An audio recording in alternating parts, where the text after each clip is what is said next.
It's time for Twit This Week in Tech. Mike Elgan is here. Seth Rosenblatt, Alex Wilhelm joining us. And we've got the experts. We're going to talk about the Twitter hack, who did it, how they did it, and why it's a big deal, whether the U.S. should shut down TikTok, and why is that Amazon Dash cart so very small? It's not for Americans, that's for sure. It's all next on Twit.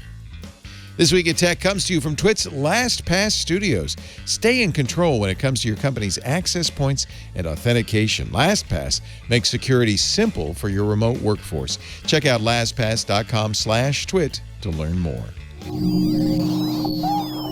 Podcasts you love. From people you trust. This is Twit.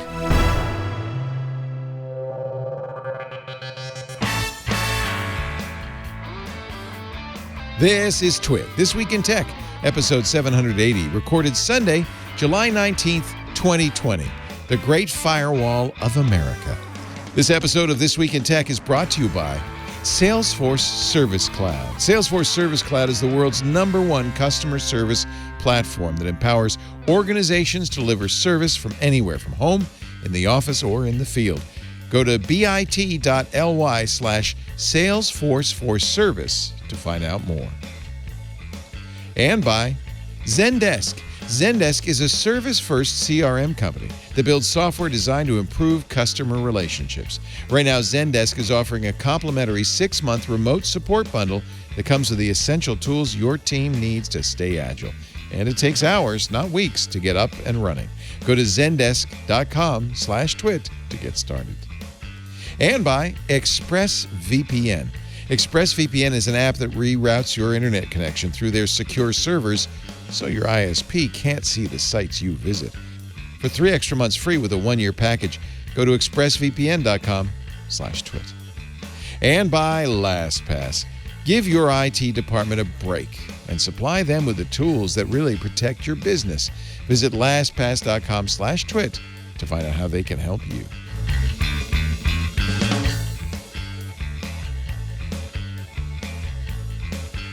It's time for Twit, This Week in Tech, the Tech News Roundtable, where we discuss the week's tech news with a rotating group of very smart technology journalists. And I love the panel today. Mike Elgan, my old friend, is here from Elgan.com. He used to be a gastro nomad. Now he's grounded. Now I'm just a gastro. Just a gastro. Gastro something. Gastropod, just staying in one place, eating He's everything. a gastropod. Of course, you will be getting back on the road, I'm sure, as soon as it's safe to do so. Oh, yes. Unfortunately, with a vengeance. you're not allowed to go any of these places anymore. But France won't let me come anymore, Leo. Isn't that rotten? It's tragic. Gosh. Yeah. Just last night, Lisa said, when this is over, first place we're going, France. So Yes. that's it. It's done. Done deal. Also with us from the Parallax, THE-Parallax.com, Seth Rosenblatt. He's editor-in-chief Hi, there. everyone. Security guru. Hello, Seth. You're looking How's it going? you're looking very Wolverine today. I like the Thanks. the mutton chops. Excellent look. I did a COVID beard for 3 months, and I got sick of being woken up in the middle of the night by my mustache hairs tickling my nose. Yeah. It was quite rude. So the day before I proposed to my now fiance, I chopped this stuff down. Oh, congratulations. Thank you. That's She awesome. said yes, by the way. Oh, that's wonderful. Congratulations. When are the nuptials? Have you set a date? We're aiming for August. We're just, who knows how long shutdown in California is going to be. So we're just going to kind of crank this thing out and I figure think out a if you could be quarantined with somebody for the last 4 months and still like them, that's a very good test. Yeah, of her patience. Yeah, I'll grant you that. She moved in for the right reasons just before the shutdown on February 1st. Oh, it wasn't even like forced. That's awesome. No. Yeah. I mean, I didn't feel forced, but it's been great. And it's worse than just it's worse than just sharing a bedroom together. Our office is shared. Yeah. So I have a desk on one side and she has a desk on the other. And except for, when I'm showering or running the dog, we're pretty much around each other 22 hours a day. Yeah, this is a stress test for any relationship. Yeah, but it's been great. It's been really good. I feel very fortunate. Very lucky. That I actually like my wife. But Yeah, right. I feel for people who don't. It's going to be tough. No, I've heard of a lot of relationships that have come to an end because of the You're quarantine. thinking of having a socially distanced wedding then, if you're thinking of August. It would be small. It would be a very small group. Legally, right now in San Francisco, you're allowed, I think, a religious ceremony of 13 people total. Wow. So it would be very small, but that's okay. We'd rather get this done. It's a good excuse, actually. Yeah. To be honest, any excuse to have a small wedding, as far as I'm concerned. Hey, who is here but Alex Wilhelm, recently married? Still married, right, Alex? Liza hasn't thrown you out. No, she hasn't. We just hit the 1 year mark. But speaking of, thank you. But speaking of changes, I used to live half time on the West Coast. So for the first 6 months of our marriage, I was only here half the time. And then I moved here full time, and I was still going to travel a bunch. And then COVID happened. Ooh. So we've also been learning how to be around each other all the time. And it took, like everything does, some adjustments. But like Seth said, so far, really happy with it. I'm also very lucky with who I'm with because she's tremendous. So it's nice. It's been a lot of fun. Well, and she also is a psychiatrist, so very handy. It's a little intimidating sometimes because you don't want to complain too much about the wrong things.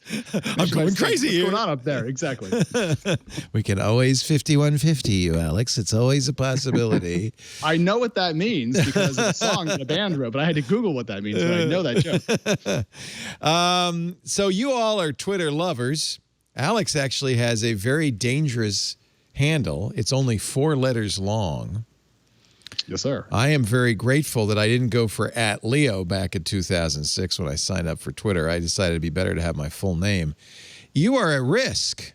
And in fact, it looks like this Twitter hack that happened on Wednesday is involved with or was started by a group of hackers who are seeking the OG Twitter handles, the @6. Which was Adrian Lamo's old handle, or @Y. Those are the ones that are @God, @Fear. Those are the ones that are drawing big bucks. And some of these hackers are very good at using SIM swapping or other techniques to get these handles. And it's those guys who have been reporting. They actually talked to the New York Times.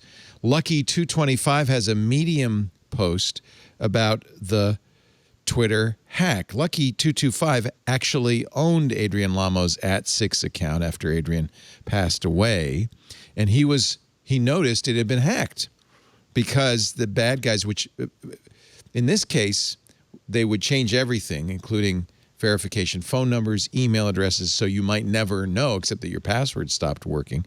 But they forgot to change the Google Voice number. He sent out a tweet. This was early Wednesday, saying there's something going on, and it's much more than just guessing a password or a SIM hijacking. They somehow have really gotten into Twitter. And I kind of suspected that immediately, too, because when you see Barack Obama's account hacked, Joe Biden's account hacked, you know that at least those two are certainly using strong two-factor authentication. Obama is the #1 most followed person on Twitter, so Twitter likely has additional security on his account as they do on President Trump's. Note that President Trump did not get hacked, but Twitter immediately kind of went crazy. So the hacks that we all saw, and I'll just recap for those of you who stayed away from the news this week for good reason.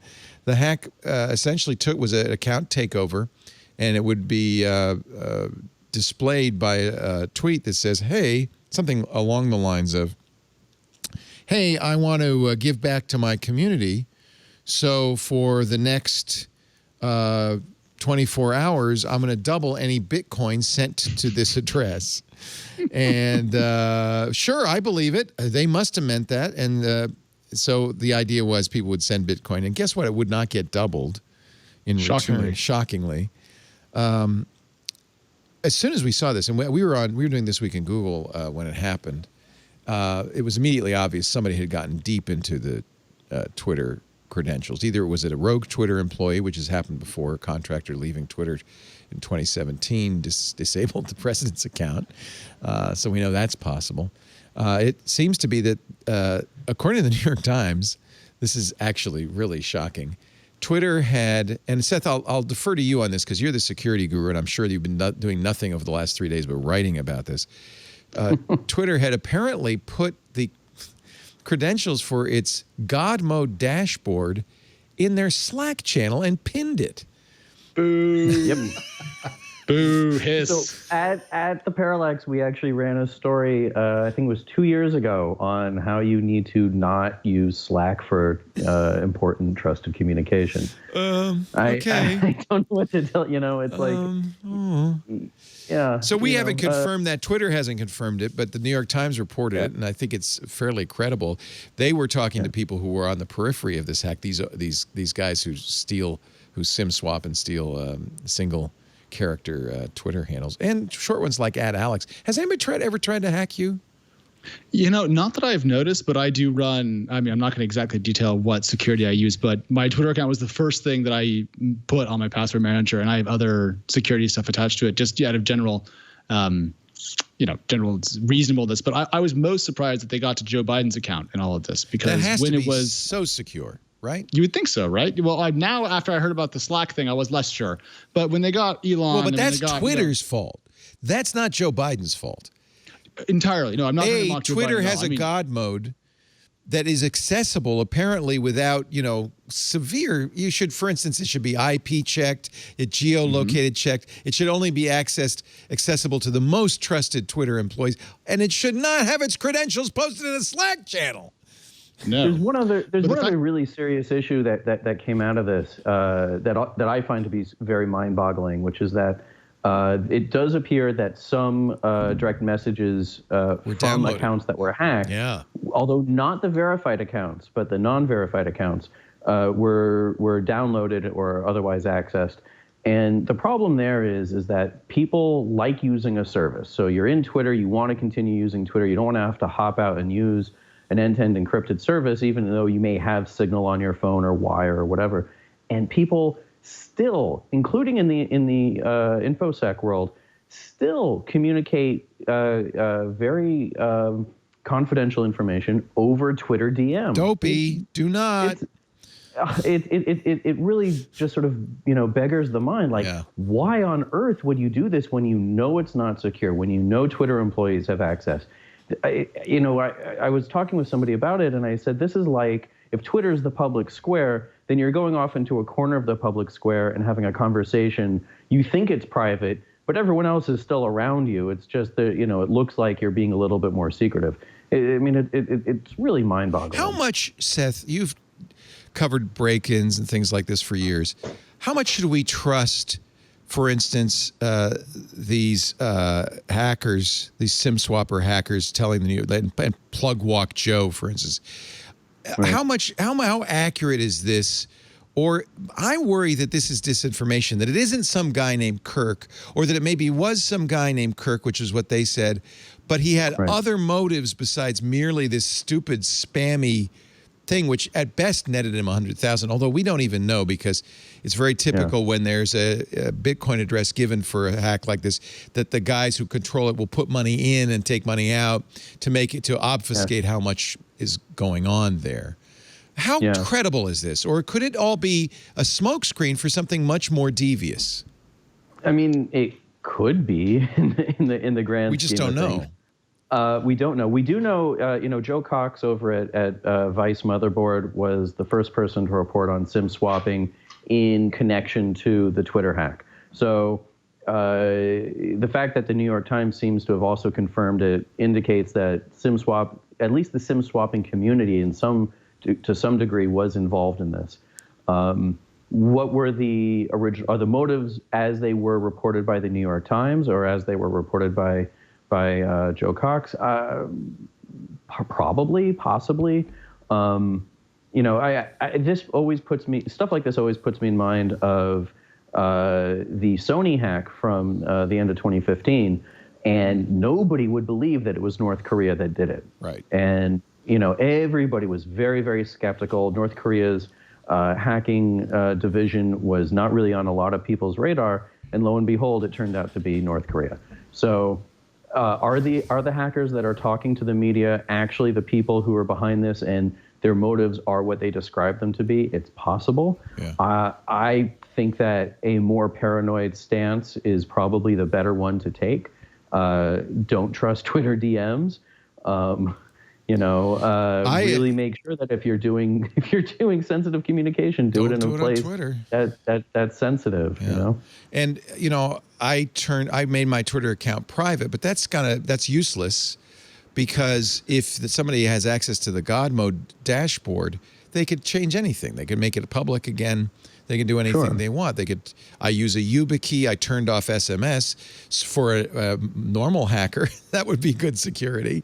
But if you've got the dashboard, it doesn't matter. It doesn't matter. If you're using services that are not end-to-end encrypted, which basically means that the only people that can see messages are at either end of the message, the person sending it and the person receiving it, then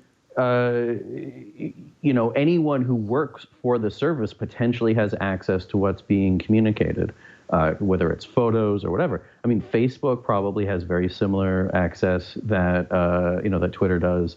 LinkedIn probably has very similar access. I mean, the thought of LinkedIn getting hacked and whatever's being said in those messages between people, I think is truly terrifying, because that's ostensibly where so much business is being conducted. Yeah, I mean, so there were a number of real concerns that come up.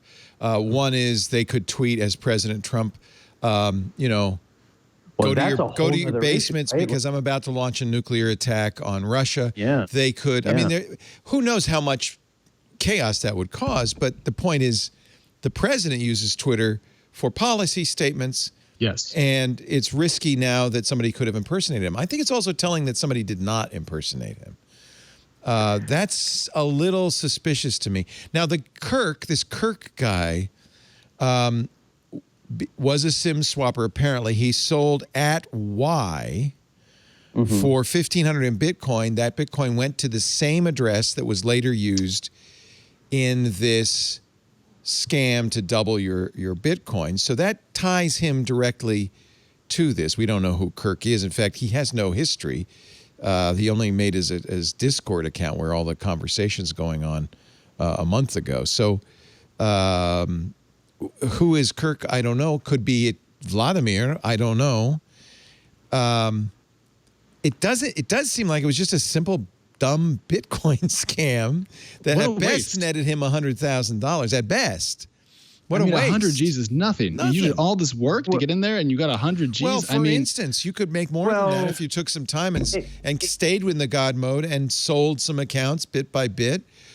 I would imagine there are people who would want Joe Biden's account for a lot of money, or yes, right? It could easily have been a trial run for whether or not this way of getting at those accounts is effective. But then you've busted it, because by doing it, you've gone very public.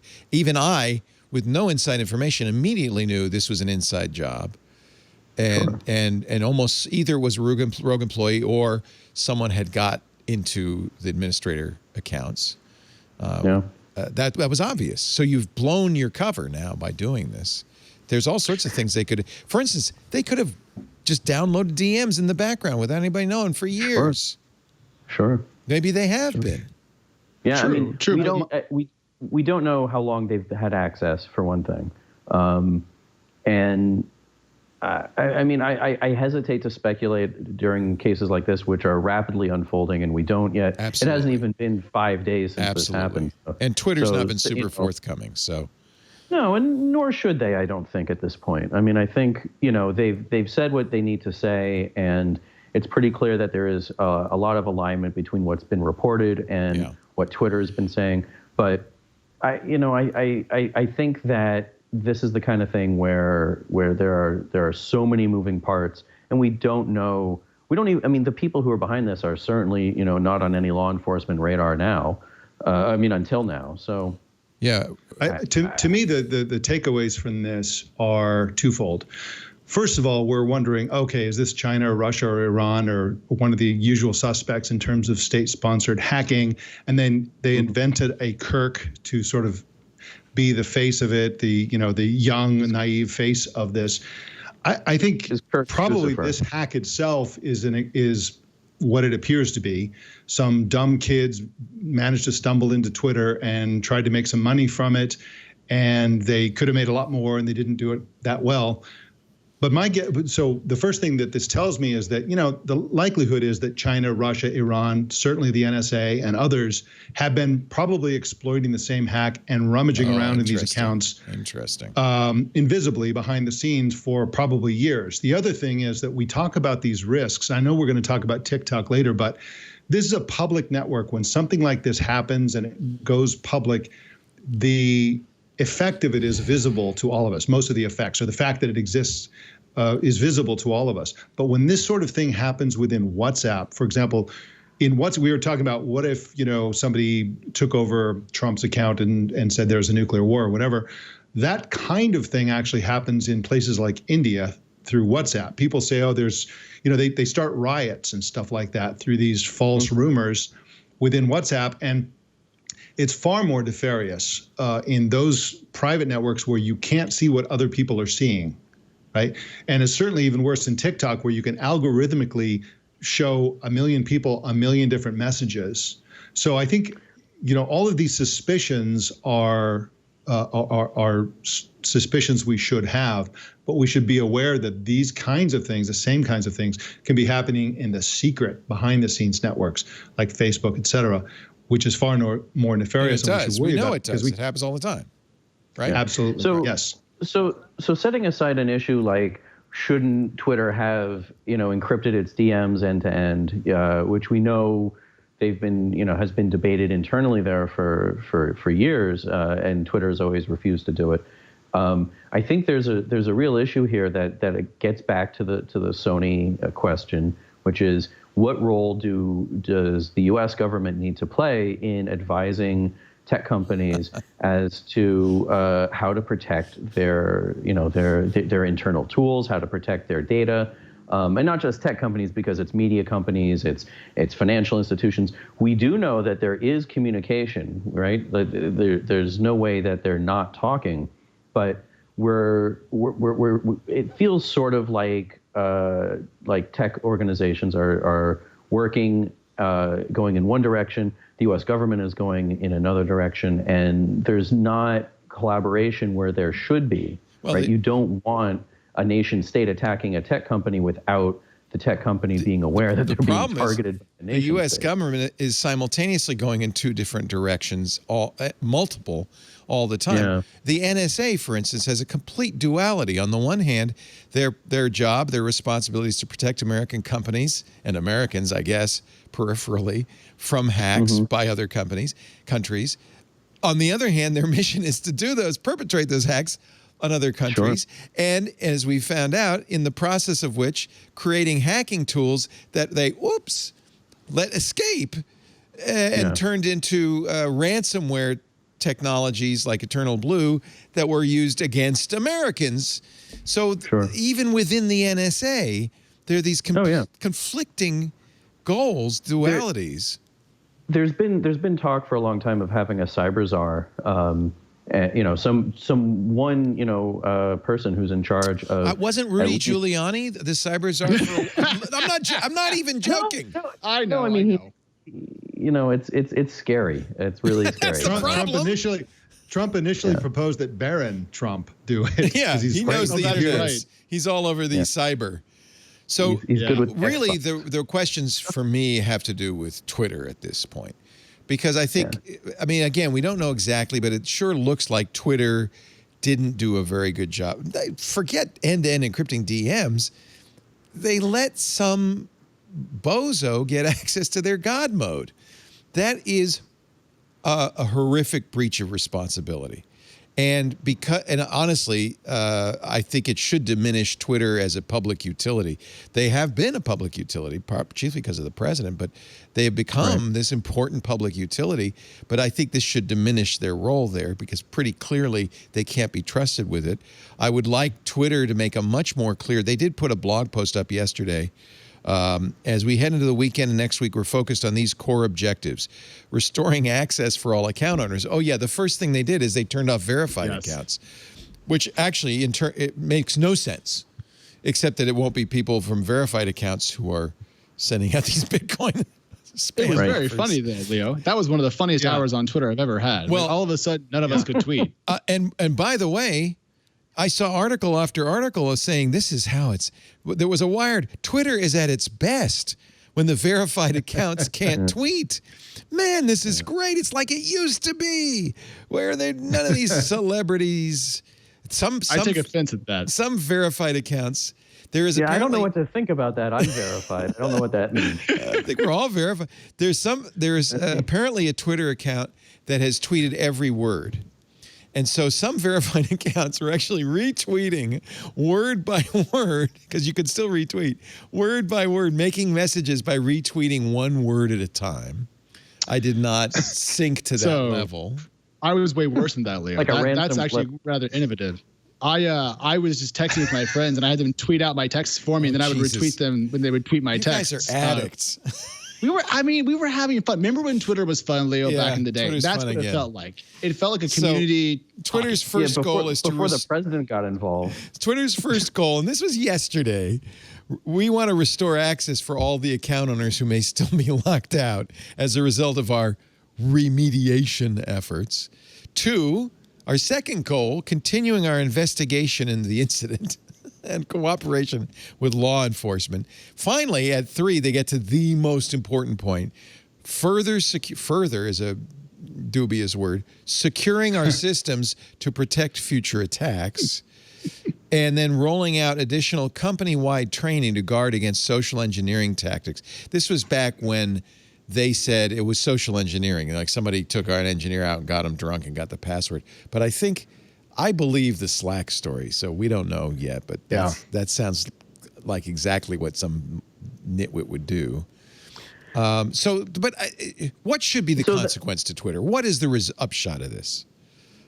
It's like saying, what should the consequences be to Facebook for allowing the kinds of political discourse that have happened there?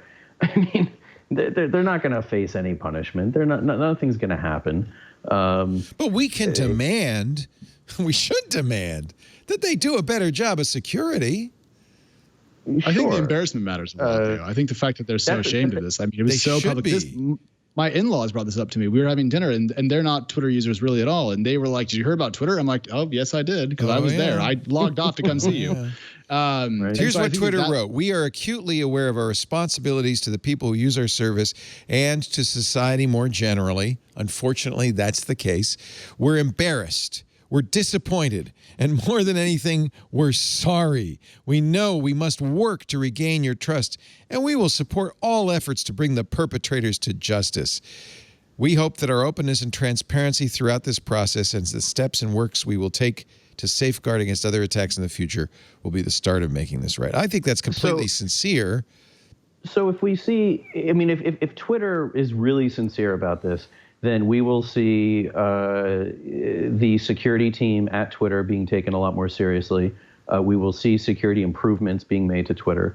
And, not unlike Zoom, where they went out and hired a bunch of security experts and brought them in and said, what do we need to do? And they laid out, a series of steps. And for the most part, it seems like Zoom achieved that goal.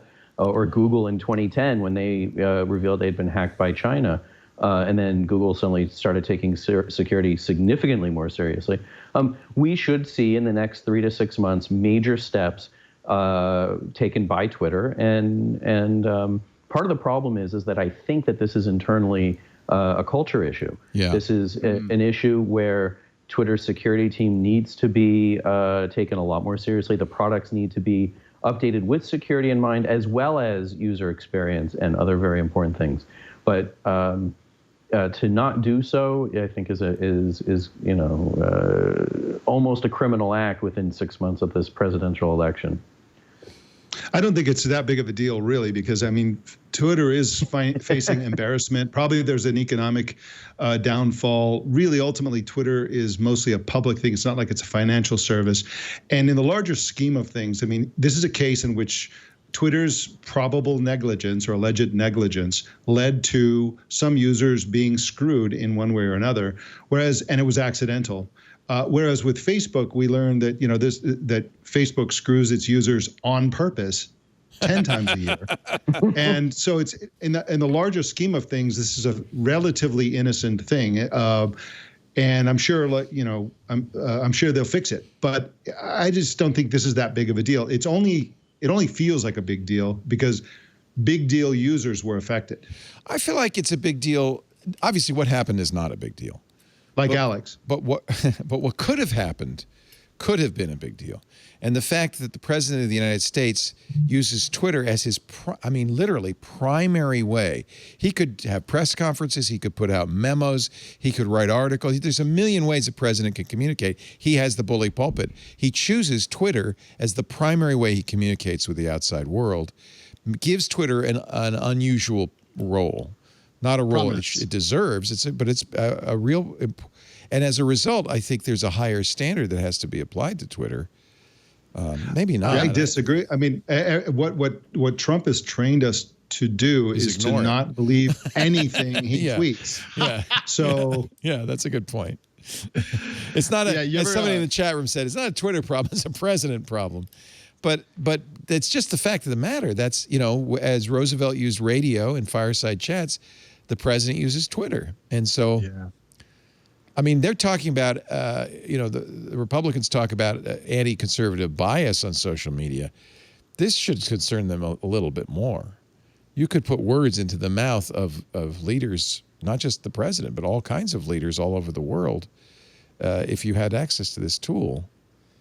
Do you think we would just ignore it if the president said, I really decided I don't like China, so we're going to nuke them, or we're going to, or Elon Musk said, let's say so one of the things they could have done is short Tesla, and then have Elon tweet, you're right, this whole thing isn't working. We've lost billions of dollars. I'm going to shut it down, or vice versa, buy Tesla, and have Elon said, I have got the funds to buy Tesla, take it private.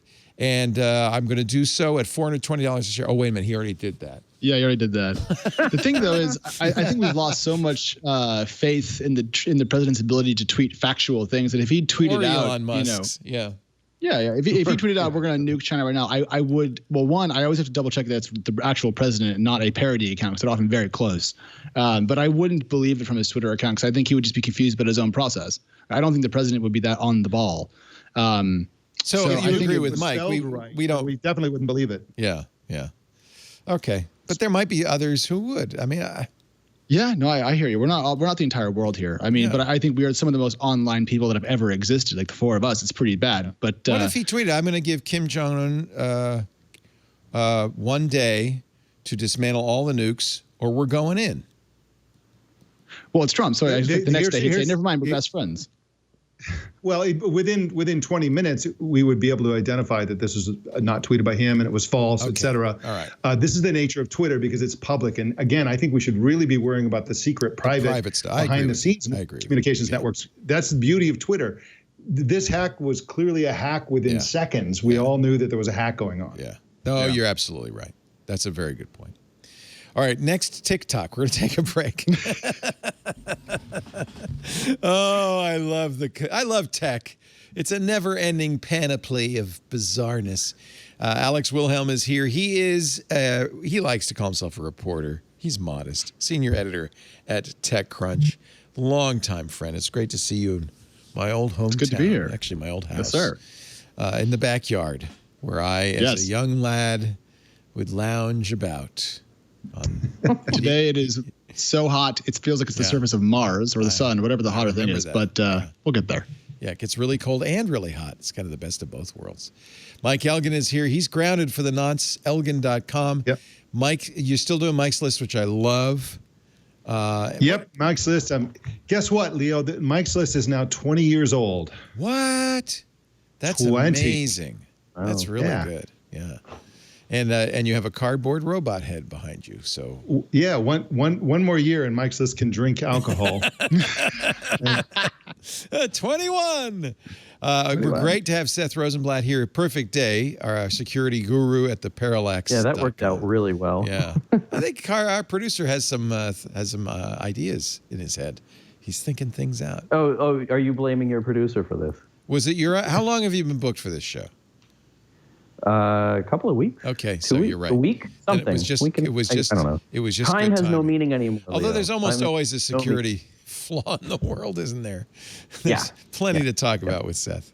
Our show today brought to you by. We're so glad to have him back. Salesforce. We use Salesforce as our CRM, as our customer relationship management. It's our sales team is using it all the time. I want to talk a little bit about something that we perhaps will use in the future, Salesforce Service Cloud. This is a way that you can serve your customers, super serve your customers. Service Cloud wants you to be prepared during these unknown times. They know you're trying to do more with less. You're hustling to adapt to new customer needs, new ways of business. You're innovating to respond to the current environment. That's what's so amazing, how flexible American business has been. Number one, though, you want satisfied customers. That means you need a platform that performs quickly and efficiently to meet their needs. That's Salesforce Service Cloud, the world's #1 customer service platform, empowering organizations of all sizes to deliver service anywhere, anytime. It runs out of the box without any customization, but the sky's the limit. You can customize it to your heart's content, so you can make it the best solution for your customers. Many people just install it, run it as is, and as they use it, fine-tune it to get it closer and closer to what they need to maintain their customers' relationships. Service Cloud, out of the box, allows you to rapidly respond to customer needs wherever those customers are. Facebook, WhatsApp, chat, text messaging. You could do it from the house, which is good because that's where most of us are these days. You can do it in the field. You can do it in the office. You can provide instant support with self-service portals for your customers. Customers love this if they can go to a website and get articles, account info, talk to other community members, and all of this is built into Salesforce Service Cloud. It uses AI. In fact, there's AI-powered chatbots you can embed on your website to help resolve customers' issues quickly. They're so good, you won't know. The customers don't know that it's a chatbot. They're so good, they get the job done and release you and your employees to do the more personal stuff that you need to do too. Give your service team the tools to provide an unforgettable customer experience. You'll be resolving cases faster using their suite of intelligent productivity tools. You'll give your agents a complete shared view of every customer and interaction. They love it. It just comes right up on the screen. You could personalize every customer conversation. You can always give your customer exactly the service they need and deserve. And it's so fast. It's so flexible. Salesforce Service Cloud lets trailblazers like you provide world-class service anytime, anywhere, whether it's messaging, chat, phone, self-service, or in person. And if you're not yet a trailblazer, here's your chance to become a Salesforce trailblazer. Over 150,000 companies keep their customers happy with Salesforce. By the way, we're all remote, right? Maybe you missed Dreamforce, some of the great training and events that Salesforce puts together. There's a virtual event coming up we want to invite you to. Service Changemakers. It's free. You'll be joining professionals from all over the country for online learning and sharing and networking. This is going to be a really fun event and a real informative event. Whether you're new to Salesforce or a longtime Service Cloud user, everyone's welcome. It's July 28th, but do register right now. Don't wait. Once you register, you'll get more details about it. And here's the site. Just go to bit.ly, bit.ly/service changemakers. That's a different address than the one you see on the screen. This is for the event. Service Changemakers, bit.ly/service changemakers. And if you want to know more about Salesforce Service Cloud, you can find out at bit.ly/Salesforce for Service, bit.ly/Salesforce for Service. That's the address to find out how the world's #1 service platform can help grow your business. We're big fans of Salesforce, and Service Cloud is a really great way for you to provide the service your customers need, want, and deserve. Salesforce for Service. bit.ly/Salesforce for Service. Thank you, Salesforce. Welcome to the Twit family. We're very excited. Tik Tok hysteria. That's what Mike Masnick calls it at Tech Dirt. And I'm inclined to kind of go along with him. The drumbeat has started. It started with Secretary of State Mike Pompeo saying we're looking at banning TikTok in the United States. It has been banned in other places. It's been banned in India, along with a lot of other Chinese applications. Of course, China does the same thing. Twitter and Facebook and other social media are banned in China. But we have a kind of a different style here in the United States of America. Amazon, remember, sent out that letter saying, last week, stop using TikTok on your company phone. And then they retracted it because it turns out they have a lot of relationships with TikTok. For all we know, they use their Amazon Web Services. Where do you stand on the TikTok war? I'll give you one opposing point of view from Mike Masnick's. Somebody I respect equally, I think is an equally astute observer. Ben Thompson in Stratechery wrote a long article. He's never written a short article that I know of. wrote a long article. He says, this is a prescription I don't come to lightly. Perhaps the most powerful argument against taking any sort of action is that we aren't China, and isn't blocking TikTok something China would do. But if China's on the offensive against Western liberalism, with a lowercase l, not only within its borders but within ours, it's in liberalism's interest to cut off a vector that has taken root precisely because it's so brilliantly engineered to give humans exactly what they want. He says, I would prefer Congress take the lead, but I think Apple and Google should ban TikTok, remove it from the App Store, and make it unusable if it's already installed on a device. So that's the extreme opposite. Mike Masnick says TikTok's never demonstrably done anything wrong.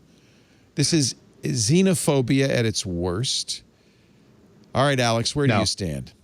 I'll start with Alex and we'll move around. So, couple of things. One, the canard that TikTok collects too much information about users is silly. Trump has been talking about this some, and we all know that many social applications are essentially just vacuums for your information. So that doesn't really bother me one way or the other. One thing that does, though, is the opacity of the TikTok algorithm. Now, we all know that TikTok has become very popular because it's an amazingly addictive thing to use because it just feeds you more and more stuff and then you watch it. Without really knowing how that recommendation engine works, we don't really know if they're pushing any particular narrative. We do know that there has been some rules in place on TikTok back in the day that were then exposed and then taken down that didn't show off people that were heavier in size and weren't a certain color and so forth. And so there's always been some issues with how TikTok operates. So if TikTok doesn't want to get banned, talking very publicly about how its algorithm works, I think would be an intelligent thing to do. I'm hesitant to say ban it today, but I'm certainly sympathetic to the arguments that are in favor of it. I'm a little bit less than Ben, but more than Mike, I think is where I land on this one. Yeah, and I think for a company like Wells Fargo, which it has, to say you can't use TikTok on your company phone is completely reasonable for a lot of reasons. For one thing, you don't want the teller behind the counter to be sending TikToks. But I think that's reasonable. But whether I don't think it's in there would be any precedent for the United States government to say we are going to prevent a Chinese app from being used. Right, Mike? I don't think we've ever done that. I don't know if there's a precedent or not. I know that they have been apps banned because they've demonstrated some nefarious activity on the app. Yeah. Right, but I think that so I will take the devil's advocate position, sort of in the more extreme version of Ben. And I think first let's characterize what Ben pointed out, which I think he's right on everything. He points out China's national intelligence law, which means that by law, Chinese law, any Chinese company has to hand over any data they ask for, no questions asked. But I'm not concerned, like Alex, I'm not concerned about the data they're collecting. Yeah, they could figure out where secret bases are. They could harvest it for intelligence. I don't think that's really the real concern. The real concern is what Ben Thompson highlighted, which is that TikTok is an amazing tool of propaganda. Here's an example that Ben trotted out, which is that So we all know that President Trump had a rally that didn't have the turnout he wanted, and we found out later that they initially had 1 million signups for the rally, and then like 6,000 people showed up, something like that. And it turned out that a bunch of TikTok users were doing this grassroots effort to fake signups. Now, TikTok and K-pop stans.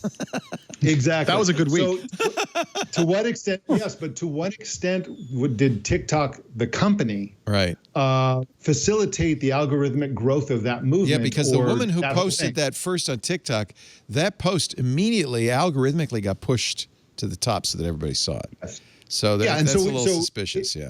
It's not about Trump. It's about a Chinese company influencing American politics, which China has demonstrated, as Ben points out, a strong willingness to do. China tries to censor globally. They try to control dissidents globally. They're increasingly meddling in other countries' activities. And TikTok is the fastest growing social network, if it is a social network. Ben Thompson says it isn't, ever.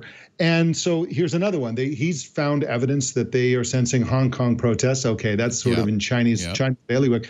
They've been censoring the Houston Rockets. Okay, they're using TikTok to meddle in the world's perception about China, and this is an increasing trend. So his remedy is that TikTok be spun out into a non-Chinese company that is not beholden to the Chinese or beholden to Chinese law and stuff like that. I would argue with that as well, argue in favor of that as well. But here's the problem, Leo. So some network is going to be the global network that everybody in the world uses. And by banning all foreign social networks, China has made it a matter of law that the only possible global network must be a Chinese social network. It has to be Chinese, right? So Facebook can never be global because it's banned in China, but TikTok can be global because it's not banned in the United States. And for that reason, I think we should ban it. If China wants TikTok unbanned in the United States, then they can unban Facebook in China. Should mention the reason TikTok blocks the Houston Rockets is because their general manager had the temerity to tweet in support of Hong Kong protesters, at which point China said, we're going to boycott the NBA, which makes a lot of money in China. NBA's lots of money, very big in China. At one point, the NBA said we could lose $400 million due to a Chinese boycott over this single tweet from the GM. But that's really a China problem more than a TikTok problem. Well, there's the devil's in the details. So, for example, the Chinese government is currently in a tussle with the government of Australia because government of Australia wants to launch an inquiry into the origins of the coronavirus. How did they let it? Did they cover up the spread of it, early days, et cetera, et cetera? And Australia absolutely has a right to do this. Australians died and are still dying from the coronavirus, and they have a right to figure out what happened. And China is basically saying, we're going to boycott Australia. We're going to have sanctions on you if you don't stop investigating. And, TikTok would be a perfect way to sway Australian public opinion against the Australian government and in favor of the Chinese government in this sort of political war. This is the advantage that non-democratic countries like China has over democratic countries like Australia. They sway public opinion. If you sway public opinion in China, it doesn't do you any good because it's a non-democratic country. But in Australia, you can sway public opinion in a way that favors Beijing's policies. And so that should be a concern to everyone. That's a really interesting. Hold on just one second and I'll get you. Yeah. That's a really interesting point, a much more subtle point than the one the U.S. government's driving home. The Trump campaign has actually been buying ads on Facebook, urging Facebook members to sign a petition banning TikTok, saying, the ads say, TikTok has been caught red-handed by monitoring what's on your phone's clipboard. This, of course, is because in iOS 14, you see the little pop-up whenever anything looks at your clipboard. So you're in TikTok and you get these pop-ups every time you type a character. TikTok says, yeah, we did that because if there was a URL on your clipboard and you were posting, we wanted you to be able to quickly paste it in. We stopped doing that. It wasn't, by the way, Reddit did the same thing for the same reasons. A lot of different apps did that, including Microsoft's LinkedIn app. So I think it's a little bit disingenuous for this campaign, but they are trying to get people to sign a petition to ban TikTok. I think that's the president ginning up the usual xenophobia rather than an actual fear of TikTok. But I think what you said, though, is very subtle. That's not that TikTok's spying on you. Mike Masnick's funny. He says, well, you got a bunch of crappy IoT devices from China also spying on you. That's the least of the worries. And what is China going to get if they spy on my TikTok? So, Seth, you're the tiebreaker. Got one for and one against. I'll say this. Anytime that any major government gets involved in banning technology or banning apps, it tends to go awry, 10 years, 15 years down the line. So I'm very hesitant to see something like that for those reasons, simply because it sets a very uncomfortable precedent as to what can and cannot be allowed by a government. But I think that Mike hit on something really clever that hasn't quite been highlighted, which is TikTok itself. I mean, who really cares? The real issue, I think, is that in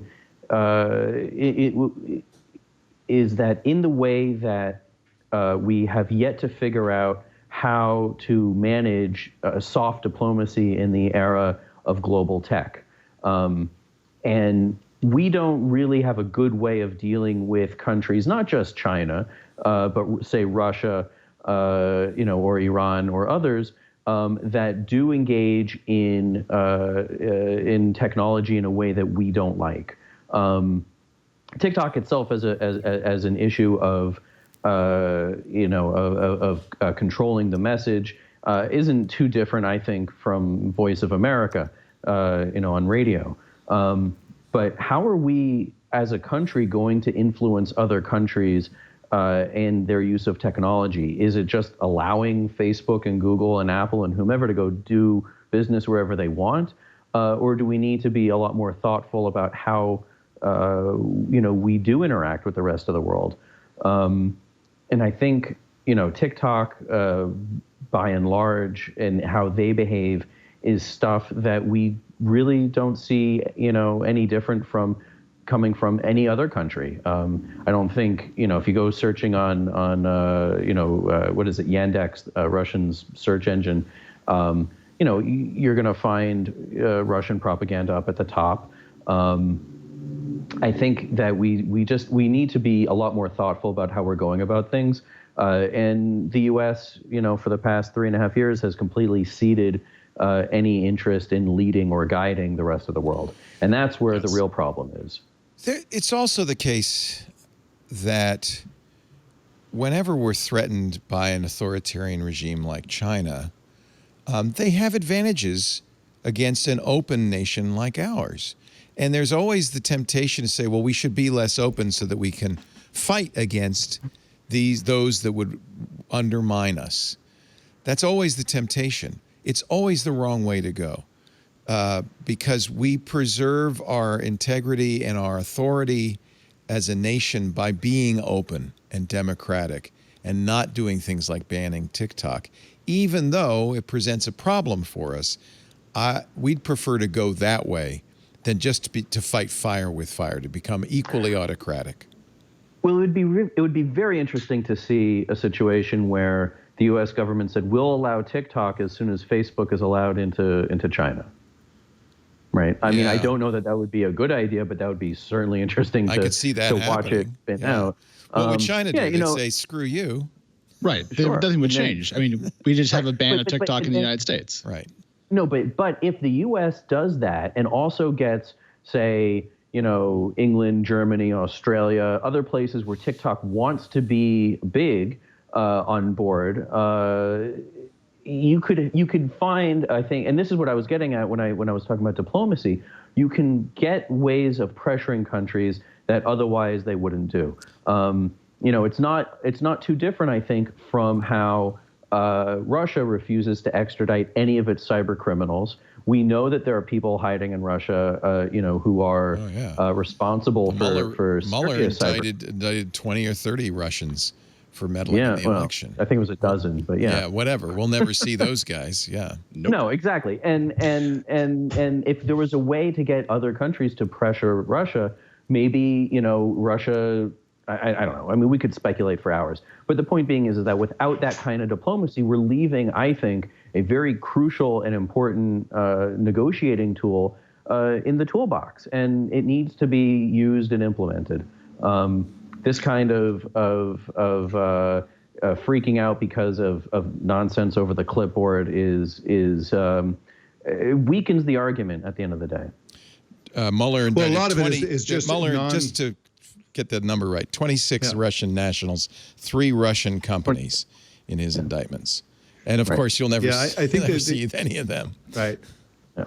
The freaking out over clipboards and the freaking out over the spy capabilities is just people who are non-technical and who don't understand it, who are in Washington, for example. And I really don't trust the Trump administration not to. I don't think they don't understand it. I think they're just jumping on it because it's a good story, right? Convenient. It sounds good. But I think the largest problem here, the big uber super problem here, is that our impulses are based on a world where free speech is where publications or individuals say things in public, and then we all look at what they're saying, and we all make our decisions, and it's the free market of ideas and all that kind of stuff. That's our impulses are based on that world.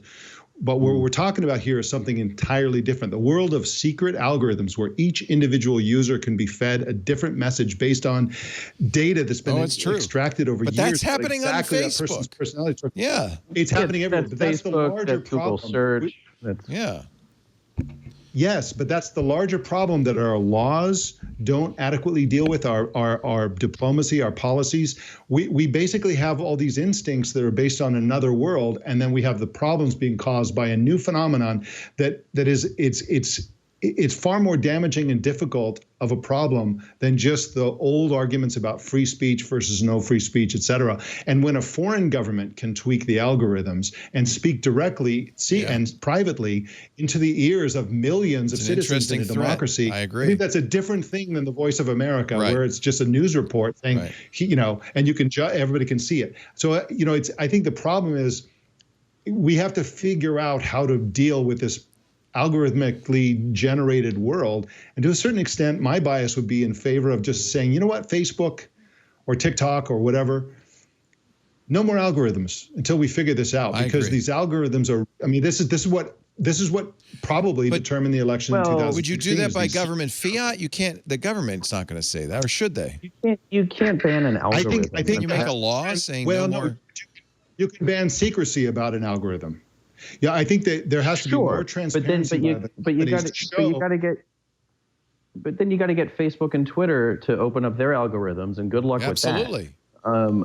Which I'm for. Like, I'd love to see independent. I'd love to see independent audits of all kinds of social media and other tech algorithms, because the problems that we've had with these algorithms, especially concerning facial recognition and other issues, has come about because nobody is auditing them, or they're only being audited internally. And we can, that's one of the things we talk about and have been for years on this show.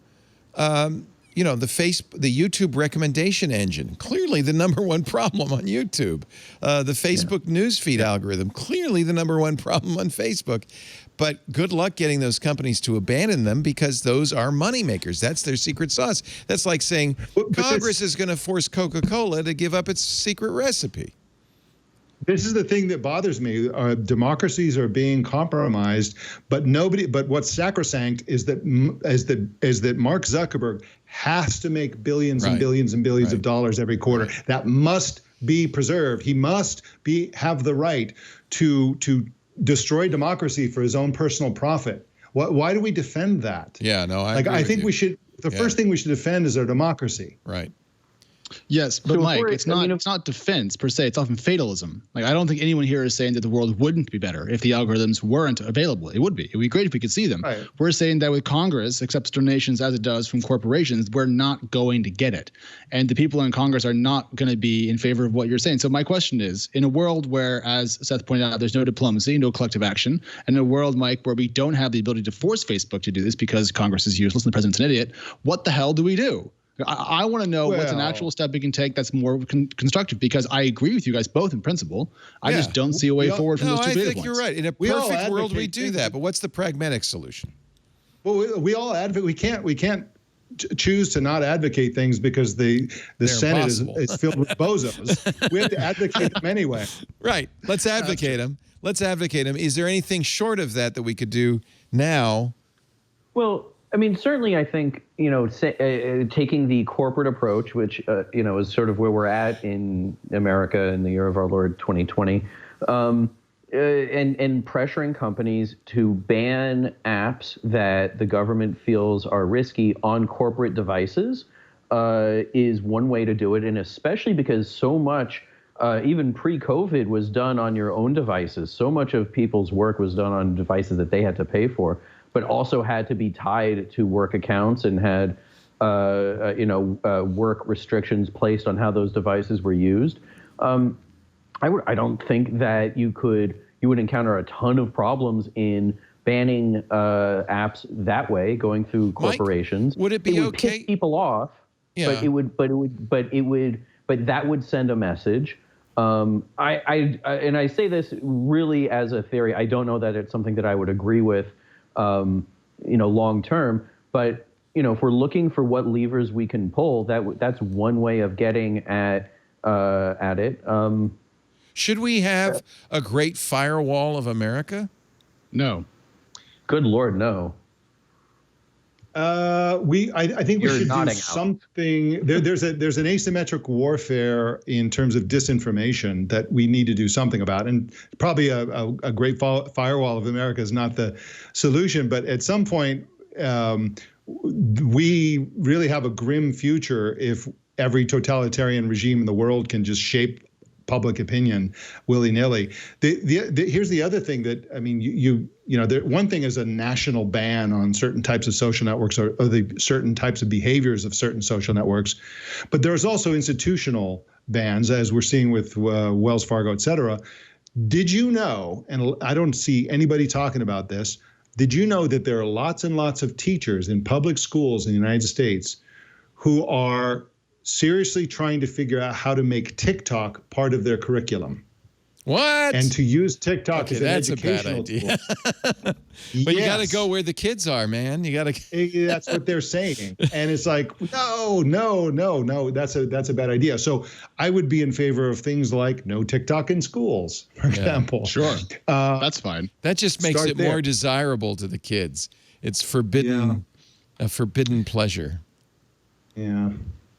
Yeah, maybe if the teachers advocate it, they won't want anything to do with it. Yeah, that's maybe the teachers should use it. That's the way to kill it. Is say it's now part of the curriculum. That would definitely kill it. The good news is that every social network eventually goes the way of the boomers. Like, we all used to be on Facebook back before, some people arrived, and then now we're not on Facebook as much as we used to be. Twitter is showing remarkable resiliency over time, but I'm sure TikTok will also become taken over by brands and boring people, and then it'll go away. The question is what happens in the short term, and I think the impending election gives this entire conversation a lot more importance, because I think we're all very scared about influence going into this. But I'll just say there are some politicians who are reasonable on these issues that have actual thoughts about them. Like Elizabeth Warren, I think, is one of them. Not saying that I agree with her entirely, but maybe I was slightly too harsh on Congress earlier, saying they're all idiots. I would just now say they're mostly idiots. But there are some of them who do understand tech issues and have reasonable positions on them. And maybe one thing we could do, back to concrete steps, is elevate those voices to a higher part of the discourse, away from Trump Facebook ads or whatever the hell we're at. Ron Wyden's another one. One of the difficulties, I think, in the situation that Congress as a whole is facing, both the House and Senate, is that most of the more reasonable voices on tech are coming only from the Democratic Party. And when you have tech awareness being a political issue in that way, take, for example, election security and voting machine security, then you have an incredible knowledge gap that's also been politicized. And we've seen what happens there when you politicize masks.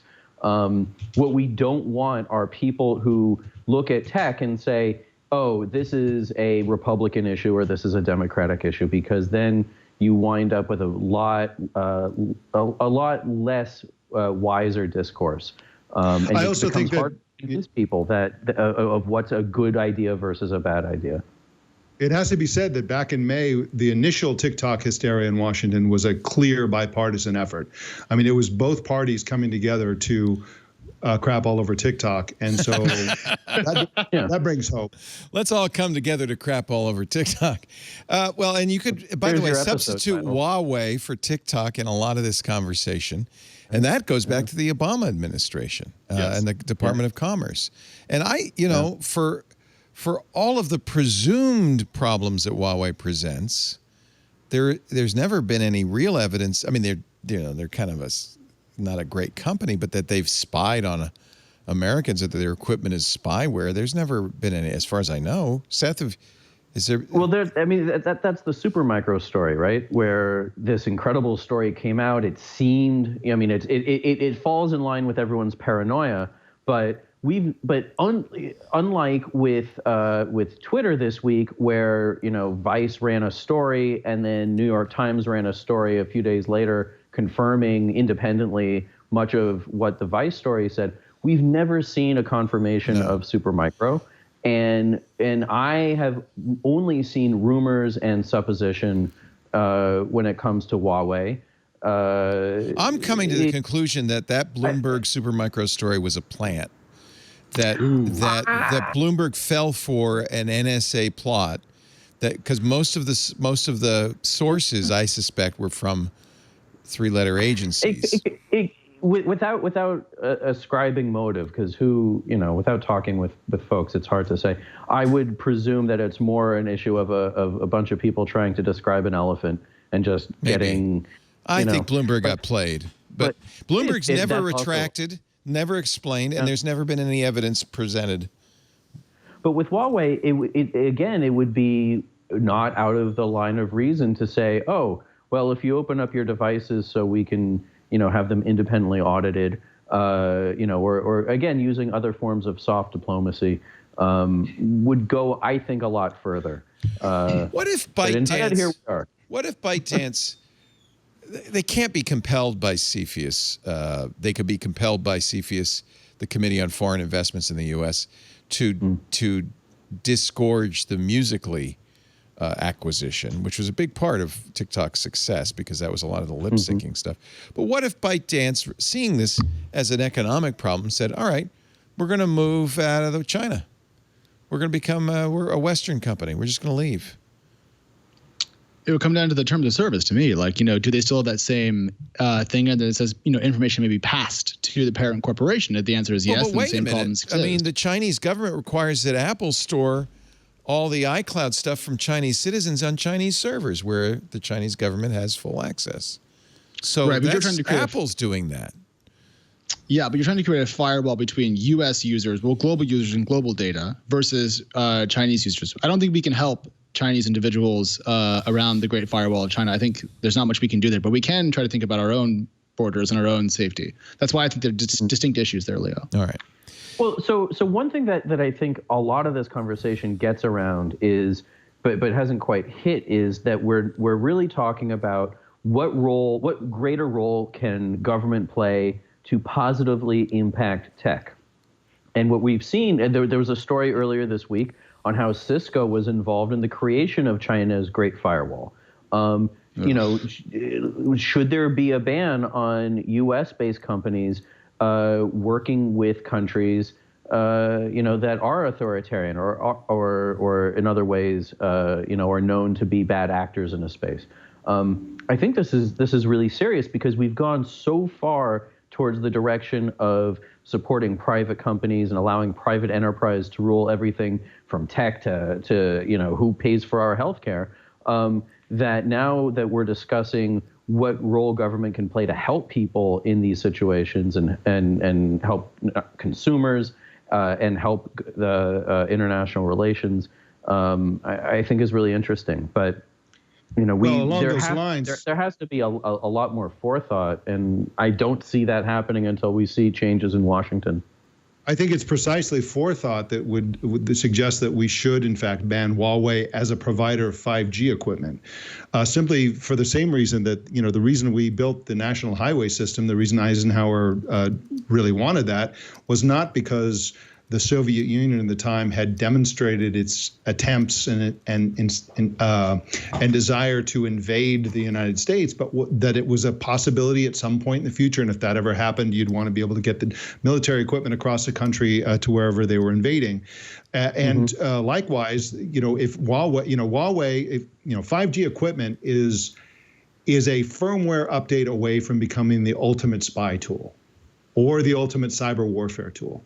And so something like 5G equipment is not something that can be left in the hands of a company that is closely aligned with the Chinese Communist Party. Personally, that's what I think. And this is exactly what you're talking about, Seth. This is thinking about the long term. This is thinking from the way, for example, it's a military problem ultimately. A cyber war, especially if it's combined with actual military activity, is something that you want to make sure that you are prepared for. And so, when it gets to networking equipment that everybody's relying on, I think that's too sensitive to be left to a company like Huawei, which, again, has demonstrated sort of bad faith, everything from stealing, what was it, T-Mobile's robot arm once, to, you name it. It's a long list of transgressions. And so I would tend to lean, but of course, this is something that the Trump administration was very much, they were very much against Huawei until it became clear that it was just a bargaining chip. For them, it was just trade war stuff. Yeah. Although now TSMC, the Taiwan chip maker, says we can no longer sell our chips to Huawei, which is going to have. The funny thing is Huawei's done economically great. They had a great quarter. Yeah. Because they're going to be all right. Because in China, people are patriotically buying Huawei. But I think Huawei phones are great and should be allowed. Huawei phones are great. Yeah, they really are. All that kind of stuff I think should be completely allowed. I just think that networking equipment like 5G base stations and so on is a special case. Yeah. And certainly you forgot about how 5G helps spread coronavirus. Oh my gosh, that's right. It's a giant conspiracy. We can't leave out the important Facebook memes. This is what the people want. We have to talk about it. God. By the way, it's all going to be moot next month because Instagram is going to reveal its new TikTok competitor, Reels. Starting in August. That's it. It's all over for TikTok. Facebook has such a wonderful track record with succeeding with stolen ideas. Well, but you got to give Instagram credit. I think while they didn't put Snapchat out of business, they did with Instagram stories and filters kind of put a damper on Snapchat's growth, didn't they? Oh, no. Yes. Yeah, it's true that they have had some success. Facebook not so Google much. Plus. Yeah. But Instagram's, they've got the Utes on their side. I think we'll be interested to see. Should we be pushing the kids of America to go to Reels and say, TikTok is not safe, it's Chinese? Reverse psychology. Tell them the opposite. Yeah. And then they'll do it. I think right now what I'm amazed by is how many TikToks I get sent in group texts. I have different friend groups around the U.S. from, I've moved around. And people rarely send tweets now. They send mostly TikToks. And I'm shocked by the cultural penetration of the application. The only reason I don't have TikTok on my phone is not because I'm worried the Chinese government's following me around. I'm sure they are anyway. It's because it's too goddamn addictive. Too addictive. You start it and you're hours later doom scrolling through, except it's the opposite. It's more like joy scrolling through TikTok. So I've never used TikTok. I don't have it on my phone. I don't touch it. All right. Not interested. Well, all right. Let me just show you a couple of TikToks, Seth. We're going to It's like crack cocaine, What is happening to my eyes? We're going to prop your eyes open here. No. And we're going to make you watch some TikTok stuff. This is a good example of a TikTok. This is a good example of Chinese propaganda. Yeah. This is TikTok. It's all about the shoes. There's one. There's a monster truck. That's good. There's a dad working from home and surfing in his tie across to a Zoom meeting across the pool. Here's a dog. There's a lot of nice pet TikToks. And you're not, well, sorry about that. You're not actually getting the real benefit of it because I'm not playing the music because I don't want to get us taken down. Thank you. But there's music that goes along with it as well. There's a very popular TikTok where this guy has roped his 80-year-old grandma into his TikToks. Let's see. Well, you get the idea. Yeah. Don't you find that compelling? Don't you? So how is this different from Vine? It's Vine, Which but I also it's better than Vine. It's far more algorithmically determined than Vine, and they just really know how to get the stuff that makes your eyes are glued to the screen. Well, I'm actually bummed because I had some TikToks I wanted to show you that were on the top of my feed just minutes ago, and now they got new stuff because it's constantly adjusted to give. You know, actually, who was it? Was it Ben Thompson? Somebody had a really good point comparing TikTok to Quibi, because of course. This was that very bad doomsday week for. Stop watching TikTok. I'm talking. This was that. See, that's the problem. Yeah, Twit is just there it become is. Talk. I was watching that person keep falling down. Everybody was watching it over and over and over. So, Twit Talk. When Quibi first came out 3 months ago, they offered a 3-month subscription. This was the platform. Jeffrey Katzenberg, Meg Whitman raised almost $2 billion, hired big names to make 7-minute videos because that's all we have attention for. Not just phone first, phone only. You couldn't put it on your TV. You couldn't send it. That's all it was. But that 3 months ran out earlier this month. And according, I think it was Sensor Tower, of the millions of people who signed up for Quibi, only 72,000 kept their subscriptions. Ouch. So I think it was Ben Thompson who explained what's going on. And I thought this was very astute. I'll give Ben lots of credit on this one. By the way, we try to get him on the show all the time, but because of the hour, he's in Taiwan. It'll be very early morning. He's got the kids. Anyway, he can't really do it. But Ben, we love you. We quote you all the time. He said, Quibi is the Hollywood model, which is that there is a scarcity of content. So the Hollywood model is we're going to use executives and all this stuff to pick the best content we can find. Most of it will lose money. Enough of it will be big hits. It'll support the rest of the economy. That's how Hollywood works. TV, movies, that's how Hollywood works. What TikTok and YouTube did is the exact opposite. Everybody throw everything on there, and then algorithmically we'll pick the best stuff. There's an infinitude. There's no scarcity of content. There's an infinitude of content, and our algorithms will surface the best stuff. And I think that we can see that in the war between the Hollywood model and the Silicon Valley model, it's very clear the Silicon Valley model has completely dominated. It's like I always have this conversation with my wife. It's like, what is the better way to take photos? My wife likes to spend a lot of time setting up the photo, getting the lighting just right, and then taking a picture. I like to take 5,000 pictures, and just by sheer chance, one of them is going to be pretty good. That's the TikTok model, basically. Yeah. When I was learning to take photos, that was in freshman year of high school. That was one of our projects.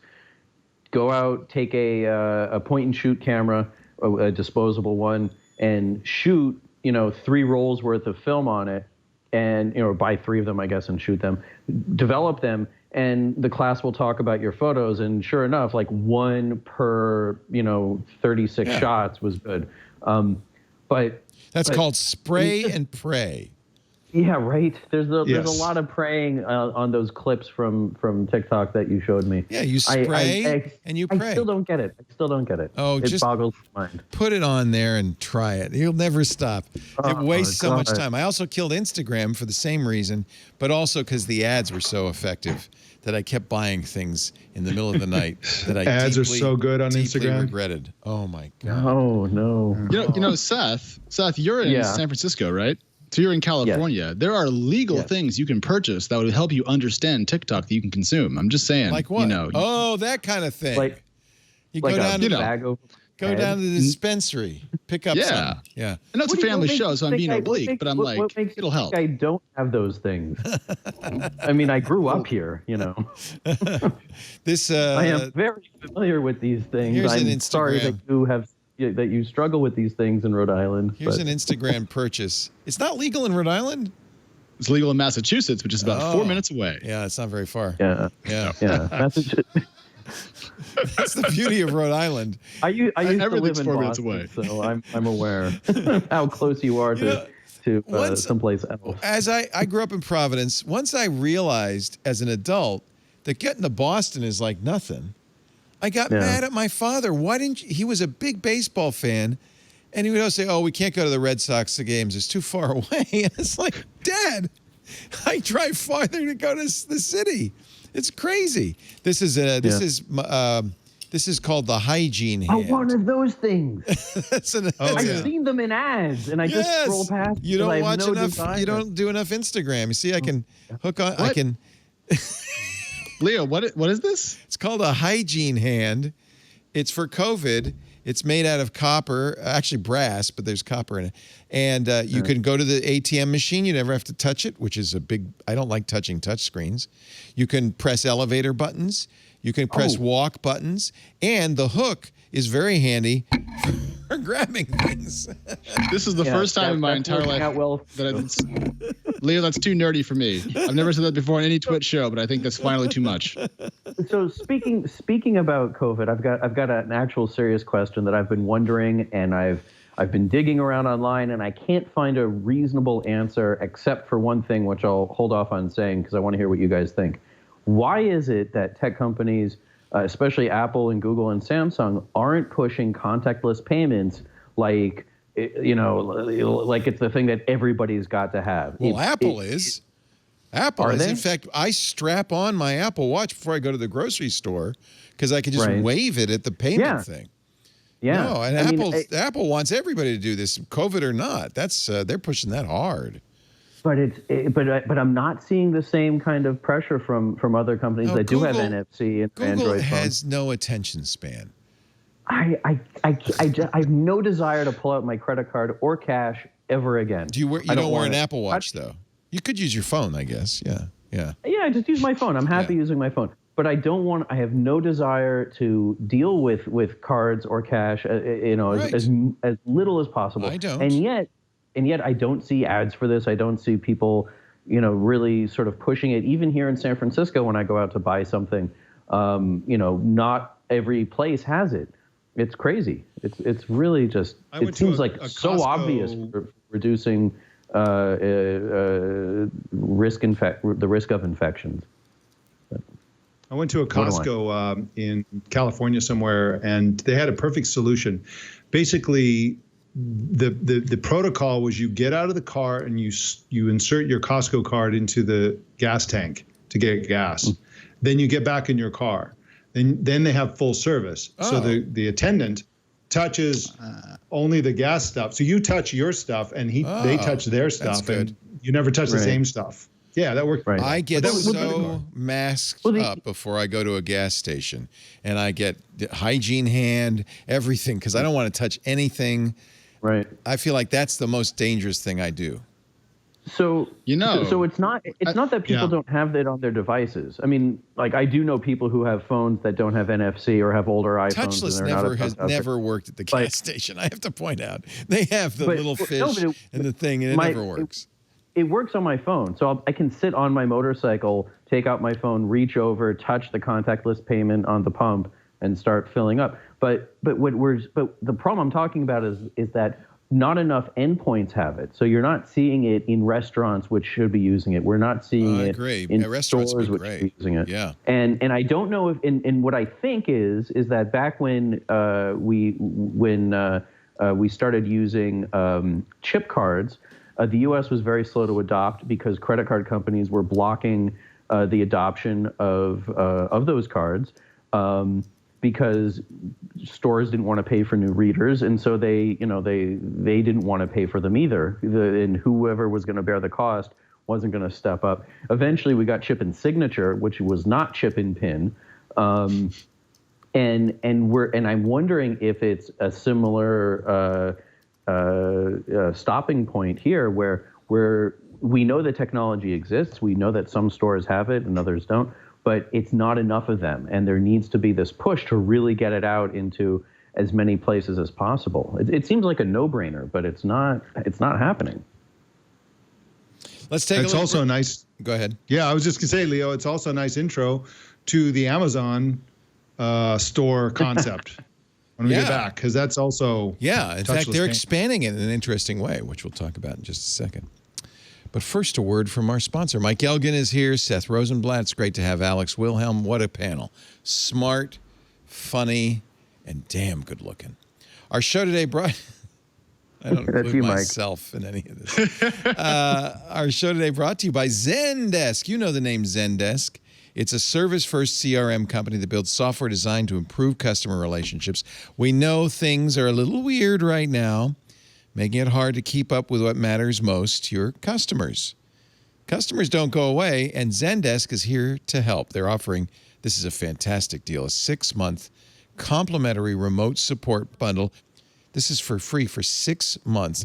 It comes with the essential tools your team needs to stay agile and keep connected with your customers, whether by email, phone, chat, community forum, help center, social media. It's easy to get up and running. You can get it in a matter of hours, one day, and you're done. You're ready.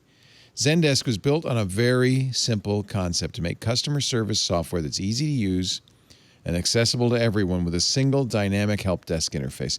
Very simple to implement, but flexible enough that you can modify it as your needs change. So it works right out of the box, or it can be configured with your preferences. And by the way, one of the ways people configure it is with the integrations. Man, do they have a lot of integrations. It works with everything. Zendesk is perfect, whether you're a startup or a large enterprise. It'll scale with you as you get going to ensure that powerful, innovative customer experiences are within reach for every company, no matter the size, the industry, or the ambition. Just talked to Ben Chapman. He's Director of Client-Facing Experience and Analytics at Homebridge. He says having all the customer data in a single place helps us to achieve a high and consistent level of customer satisfaction. We can collaborate better, and we have the visibility to see and report on everything. Zendesk also improves security by allowing us to control access to sensitive content. Another important point. Zendesk works nearly everywhere, more than 150,000 customers across hundreds of industries and over 30 languages. Look, the customer journey differs for everybody, but no matter what your business need, Zendesk products are flexible enough to pave the path that's best for your organization.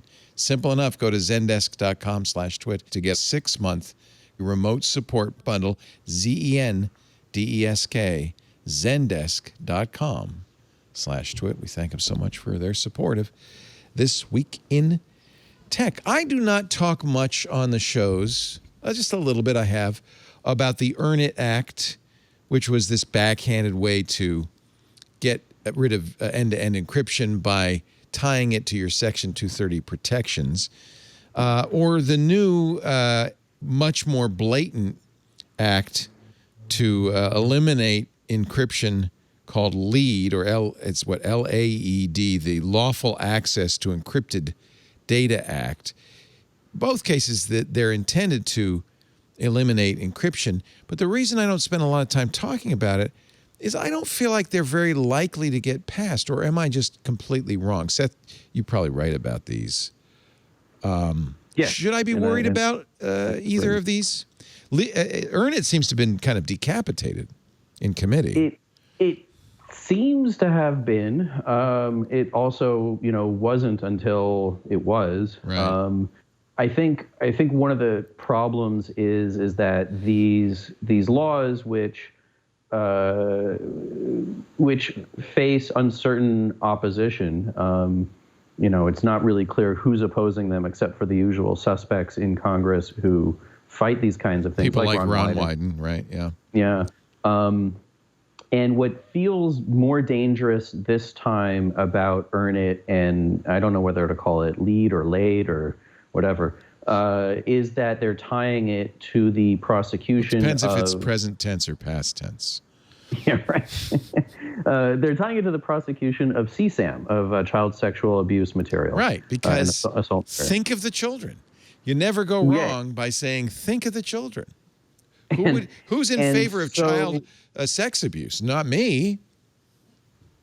Well, we don't know what Trump's relationship with Jeffrey Epstein was, but good point. But nevertheless, I mean, I don't know that we want are there yet. No.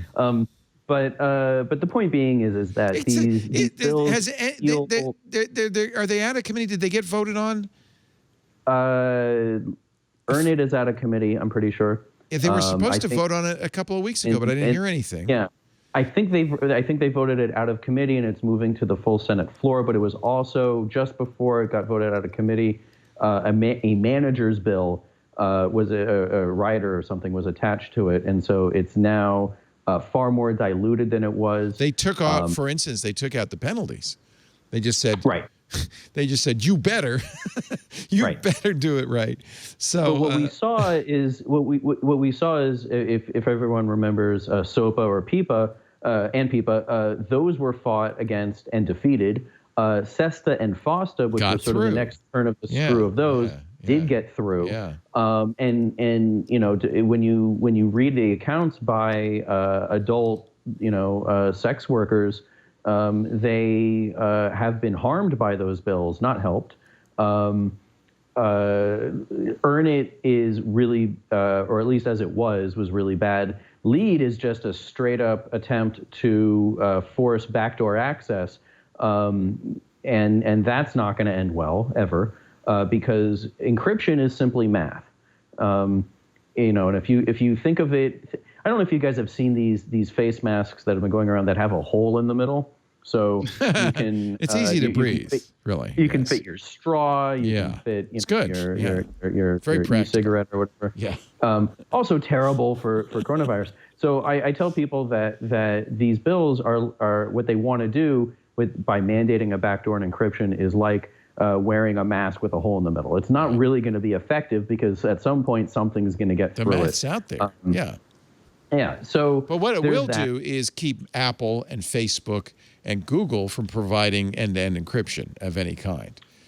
Right. So, and the argument is that end-to-end encryption is already in use, often in roll-your-own situations, by cyber criminals. So they already have this.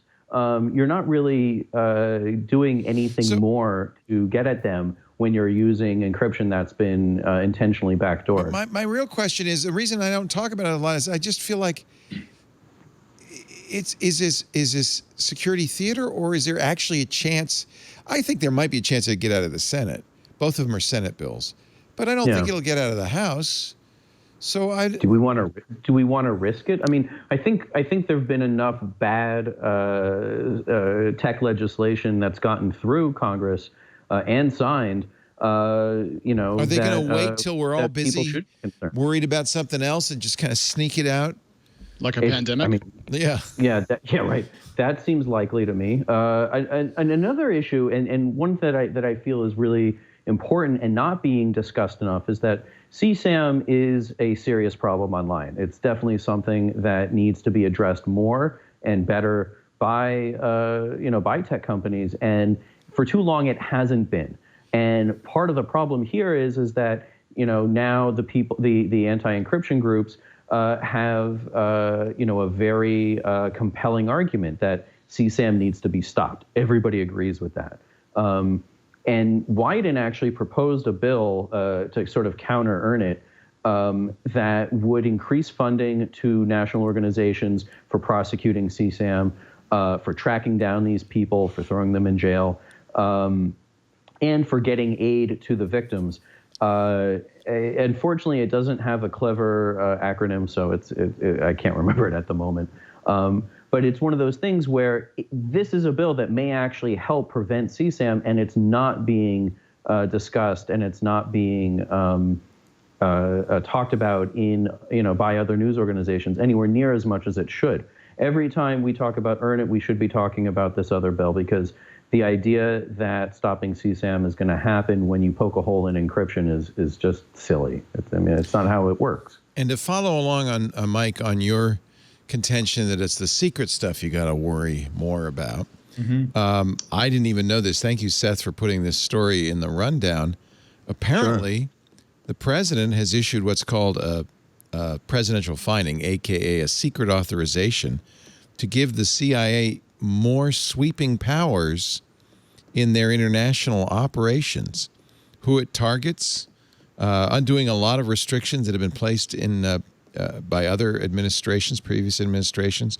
The CIA will now have easier time authorizing its own covert cyber operations. They don't have to get approval from the White House. This is what some are calling a very aggressive finding that lets the CIA take the fight offensively to Russia, China, Iran, North Korea. Those are specifically mentioned, but it could be any country. There wasn't a lot of coverage of this story at all. It's an abrogation of executive authority over foreign policy, basically. You do it. I don't want to do it. Well, there are two ways to abrogate foreign policy. One is that you find out that Russians are paying bounties to kill American soldiers, and you go, well, who cares, whatever, and you move on. That's one way to shirk your responsibility. The other one is the CIA comes to you and says, hey, we want to be able to make all our own decisions. That way you don't have to deal with any of this stuff. We'll just make the decisions and act on our own more than we've been doing. Yeah, go ahead and do that. That's another way to shirk your responsibility. We do want the CIA in specific areas to take the fight, as it were, to other countries that are attacking us with asymmetrical warfare. We want to push back with asymmetrical warfare. Absolutely, but that needs to have there needs to be some oversight, civilian oversight. Yes, not just go ahead and do your thing, because that's so. To be clear, this happened all that stuff 2 years ago, but we're only now, because it was very closely held. We're only now learning. This is a story from Yahoo News. Zach Dorfman, Kim Zetter, Jenna McLaughlin, and Sean Naylor. This is their scoop, because they've seen now this memo. And if this is accurate, this basically gives the CIA free hand to run cyber war without any oversight at all. There's never been a historical example of American three-letter agencies overstepping their authority, so we're certainly fine here. Why are we so concerned? Yeah. They're patriots. That's sarcasm, by the way. I know. Really? Just some people wouldn't get it, so I figured I'd clarify. So one of the interesting things in this story is that this is something that the CIA has been asking for since the Bush administration, the second Bush, not the first Bush. They asked for it under Obama, and both times they were denied. And they were apparently expecting to be denied again, because at this point, if a Republican and a Democrat say no, why would anything change? And Trump said yes and signed it. And one of the issues is that it's not. I can just see the CIA guy running home from the White House saying, "He signed it. He signed it. It worked. It worked." I can see the CIA going, "Just tell him Obama was against it." Yeah, Obama hated this. This is a bad idea. That may be exactly what happened. I mean, who knows about that? But one of the interesting things here is that it's not just going after countries in some kind of nebulous cyber warfare. It's going after critical infrastructure. And the real risk of that is the escalation of this kind of cyber warfare, because so if we're doing it, they can do it, and it just escalates. And honestly, you could talk about the devastation created by nuclear warfare. Fortunately, everybody on both sides kind of understands that and steps back a little bit from it. But I think you can devastate a country just as much, if not more so, with economic damage. The hacking tools that we saw used in Stuxnet, which at the time were cutting edge and in use only by the Israelis and the U.S., since have been found in use elsewhere. That's bits of code from Stuxnet have now made it into commercial malware. These things have a very clear trickle-down effect and can be quite detrimental within a very short period of time, far beyond anything that they were originally intended for. Mike, what were you going to say? Well, I just think that what we need is to have our pushback against cyber warfare attacks on us to be part of a strategic program. For example, I'd love to see, we're just getting our butts handed to us in terms of disinformation from mostly Russia, but also China, and other countries are getting into the act as well, because everybody's noticed that, the United States is just an easily influenceable country. And so I would love to see a strategic vision that put a lot of wood behind the arrow of fighting disinformation with information. Yes. So something that fits more with the openness that I was talking about. Let's pursue that as opposed to secret cyber warfare. And when you're going to attack infrastructure like a Stuxnet type of attack, I mean, Stuxnet, that was mostly Israeli technology. The U.S. kind of went along with it. It was kind of like a Middle Eastern thing, and going after a specific problem. It seemed reasonable because they were enriching uranium for making atomic bombs. So we wanted to stop the Iranians from doing that. The Israelis really wanted to stop the Iranians from doing that. They said, hey, you know what we could do? These are air-gapped centrifuges, but we could actually blow them up if we could just get somebody to pick up a USB key and stick it in. And it worked. What you don't want is to have this low-level, constant attack anything you can attack, because that leads to all kinds of other problems. You need to have a policy, a strategy, a vision, and a proportionate why response. we attack, when we attack. Exactly, because if the United States is going to be a global leader in these things, we need to basically try to the best we can to set the boundaries and the rules for how these sort of low-level cyber attacks are going to happen. Because if we don't, it's just going to be a free-for-all and chaos, and it's going to evolve in a bad way very quickly, and we don't want that. So we haven't all day talked about any of the big companies, Google. We talked a little bit about Facebook, but Google, Apple. I've got a Google story that I don't understand, but you guys, you're so global, you're so smart, you'll understand it, and you can tell me why this thing with Geo is a big deal. But, and you're a finance guy, Alex, maybe you'll understand too. But first, a word from our sponsor. I was talking to a guy called The Radio Show saying I use a VPN. A lot of people do at home to protect themselves against the snooping of their internet service providers, and I couldn't get on YouTube TV. How do they know I'm on a VPN? And said there's one way. That IP address has been used by other VPN customers, and as a result, they kind of know that you're on a VPN. There's no way to sniff the traffic. It's from the IP address. What you want is a VPN service that doesn't reuse those IP addresses in the same way. You want ExpressVPN, which works not only with YouTube TV, but with Hulu and Netflix and everything else. ExpressVPN is the only VPN I ever think about. Think about all the times you're at home, surfing the net, and you searched for something that maybe you'd like to keep to yourself. You know, the hemorrhoid cream or whatever. Your internet service provider is sitting there going, he's looking for hemorrhoid cream. Quick, send him some ads. And they are, by the way, legally entitled. They're actually explicitly entitled to sell that information to make a little extra money because gosh knows you don't pay enough for your internet service. That's why you gotta, even at home, even when it's not a security issue, when you're not trying to stay safe at the open Wi-Fi access point, you gotta run a VPN. Incognito mode is not incognito. Private browsing is not private browsing. Whenever you're at home, whenever you're around town, you gotta use ExpressVPN. You can trust ExpressVPN. They've had independent third-party audits. They do not log. In fact, they go so far to prevent logging. They actually run something called Trusted Server. When you press the button, it's so easy to use ExpressVPN. Yeah, there's an app for every device, even smart TVs and streaming devices. You press the button, you get on the VPN server. That VPN server spins up in RAM only a copy of the trusted server. That's what you're running through. It's sandboxed. It can't write to the hard drive. It cannot keep track of what you're doing. And then when you leave, when you log off, it disappears. It's RAM only. There is no trace of your visit to ExpressVPN at all. So your privacy is absolutely protected. I don't care what ISP you're using. I don't care if it's the big boys like Verizon or Comcast, a little one. They all can legally sell your information to ad companies.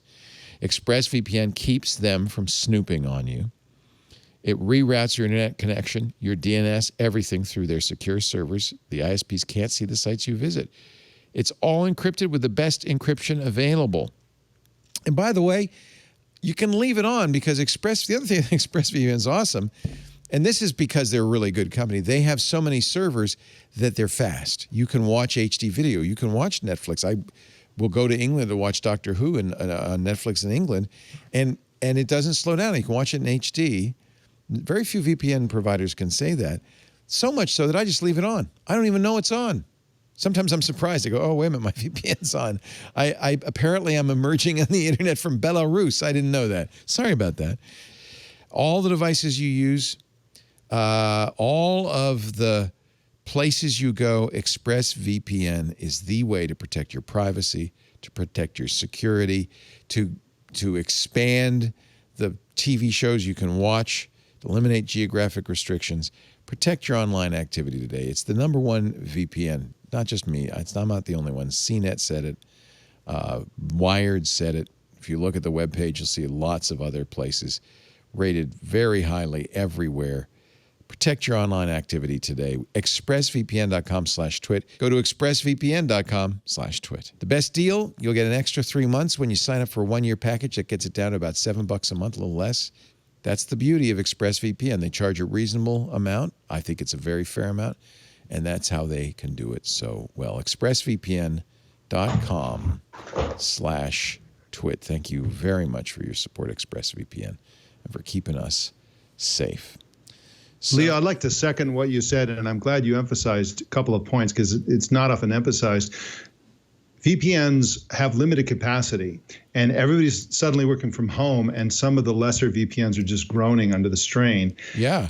ExpressVPN, which I just use constantly, I never turn it off. It's just there. I forget about it because it's like no performance hit. Everything's fast, and like you say, you can pick a country, any country. So when you're abroad and need to access your bank, which doesn't want you logging into a U.S. bank from another country, you just decide to pop up in the U.S. If you're in the U.S., you want to access a foreign resource, you pop up in that country. So it's just like brilliant. And for those less technical people who are afraid or have tried other VPNs that are really slow, it's like ExpressVPN is amazing. You just turn it on, say always be running, and then you never have to think about it. I leave it on everywhere. So I mentioned this story, and we probably should mention it. 894 gigabytes of records left on an unsecured Elasticsearch cluster belonging to UFO VPN, which is a Hong Kong VPN, with multiple affiliates. I think there were 7 other affiliates. UFO, Fast, Free VPN, Super VPN, Flash VPN, Secure VPN, and Rabbit VPN. They do white-labeled VPN service, so you may actually be using them and not know it. They've all claimed that they don't log, but somehow, actually the total amount was 1.2 terabytes of data, including more than 1 billion log entries, many featuring highly sensitive information, just left hanging out on an Elasticsearch cluster. They included websites visited, connection logs, people's names, subscribers' email, home address, plain text passwords, Bitcoin and PayPal information, messages to support desks, device specifications, account info. And the thing that pisses me off is they all pretend to be no-log VPNs. So, speaking of the internet creaking under the load, Cloudflare was out for about half an hour. Did you notice any of that this week? This was some tweets. Yeah, July 17th. So that was Friday, right? They were out for 27 minutes, affecting locations in San Jose, Dallas, Seattle, Los Angeles, Chicago, Washington, Richmond. I can go on and on and on. It just shows how much traffic goes through Cloudflare. Cloudflare is widely used by sites for DDoS protection, for other reasons. We use it for authentication. They have a great authentication service. They're really good. I really love Cloudflare. And apparently, an engineer, while working on a segment of the backbone from Newark to Chicago, updated the configuration on a router in Atlanta to alleviate congestion, thanks to COVID. Unfortunately, they fat-fingered it, and there was an error that caused all the traffic across the backbone to be sent to Atlanta, which immediately overwhelmed the Atlanta router. This is John Graham writing for Cloudware, and caused Cloudflare network locations connected to the backbone to fail. So if you notice, it wasn't you wouldn't notice it as Cloudflare. You'd notice it as your site loading slowly, or in some cases not at all. It's too easy to fat finger BGP tables. All of this stuff, we've seen this happen over and over again. There's got to be a better way to do this than have somebody typing in, to Emacs. Let's get that right here. We'll just do this and then making a mistake. On the other hand, it's just part of the the reality of the the charming nature of the internet. Exactly. There is no internet. It's just a bunch of computers. And so this happens when AWS goes down or that has a problem. Basically, there is no big, gigantic ocean. It's just a bunch of little ponds that we're all accessing through. And one fat finger attack, and, we have a bunch of problems. But the plus side is that it's not the internet is not centralized. No. And they fixed it in 27 minutes. It is, though, that's part of the problem because it is more centralized because so many people use Cloudflare and so many people use Amazon. So there is some centralization happening, which is not good. This is my favorite visualization. This is the Cloudflare traffic conditions. And what you're seeing, green means normal traffic. You see the yellow, orange, and red. That means a huge amount of traffic. That's the Atlanta knock. And then all these white spaces are no traffic. So that's chunk of IP not happening. That's nothing happening. This chunk got sent to there. Yeah. I shouldn't laugh. And John's a friend, and I sympathize. I can imagine what that board looked like as it lit up. Well, it's like the old joke: the two worst ideas in history are humans and the internet. Yeah, I had a third one, which is BGP, because it almost always. Yeah. It's the border gateway protocol that causes this. This was, in fact, he changed the line that leaked all the BGP routes into the backbone to Atlanta. And you know what? Financial. You want transparency. God bless you, Cloudflare. They're actually, this has got not only the picture, this is the text that the guy screwed up. This is good. He added ATL 0. Yeah, BGP is very vulnerable. Go ahead. The financial. I was just thinking about the hit to the company's share price. So I pulled that up while we were talking through the fat finger disaster. No, it was 1.3%. So effectively nothing. Yeah. So the result of this sort of thing isn't really sharp in the financial market. So I think we'll keep seeing similar errors because the penalty, aside from embarrassment, is pretty minimal, it seems. And what it did prove is how many people use Cloudflare. So in a way, in a very popular kind of negative way. Right. So has there been a study, Alex, of the impact of tech company mistakes on the stock for the company long term? That's interesting. Yeah. I mean, in terms of uptime or something else. No. Just in terms of like when Elon Musk does something incredibly stupid, like what is the long term impact on Tesla stock or this latest thing with Twitter? Like, is Twitter stock really going to be impacted? Because my gut tells me that they don't matter at all. That's correct. I think the main answer is the revenue stream unchanging means the share price doesn't change because the stock price is just today's estimate of the value of future cash flows. So if those cash flows don't change, nothing really matters. So if Twitter goes down for a day even, it'll make that quarter slightly worse, but the long-term trajectory of the business doesn't really shift. So this is why Facebook's stock isn't really under duress during this advertiser kind of blackout surge, whatever you want to call it, because people presume they'll all come back, and in 5 years we won't even recall this. So why did the shares down now? Alex. Well, I'm trying to make a stock market seem less dumb. Yeah, no, I mean Tesla at $1,500 a share makes Seth's point that things can get a little wild.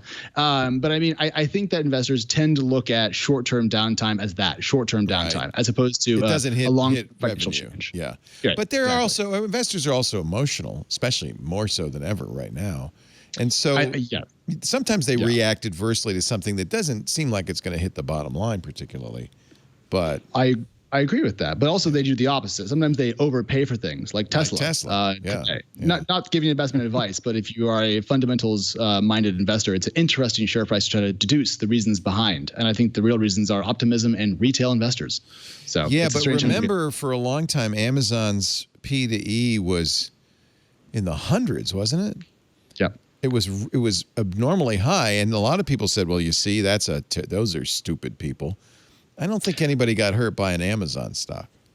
No, in fact, you would have just been able to buy yourself a house or two if you bought far enough back. Yeah. But there's always an example that makes any sort of caution appear to be bad advice. Oh, And yeah. I don't think that that caution is apparently the wrong way to approach things. Cloudflare, though, worth $10, $11 billion today, a 1% hit. I think everyone's kind of shrugging this off as one person making an error. And by the way, they Cloudflare came back, incidentally. They're now up 5%. So if they did this every weekend for That'd 6 be months, they different. might lose some business. That'd be Right? So there's no pattern here other than, Matthew Prince on Twitter having to go out and talk about things publicly Poor quickly. guy.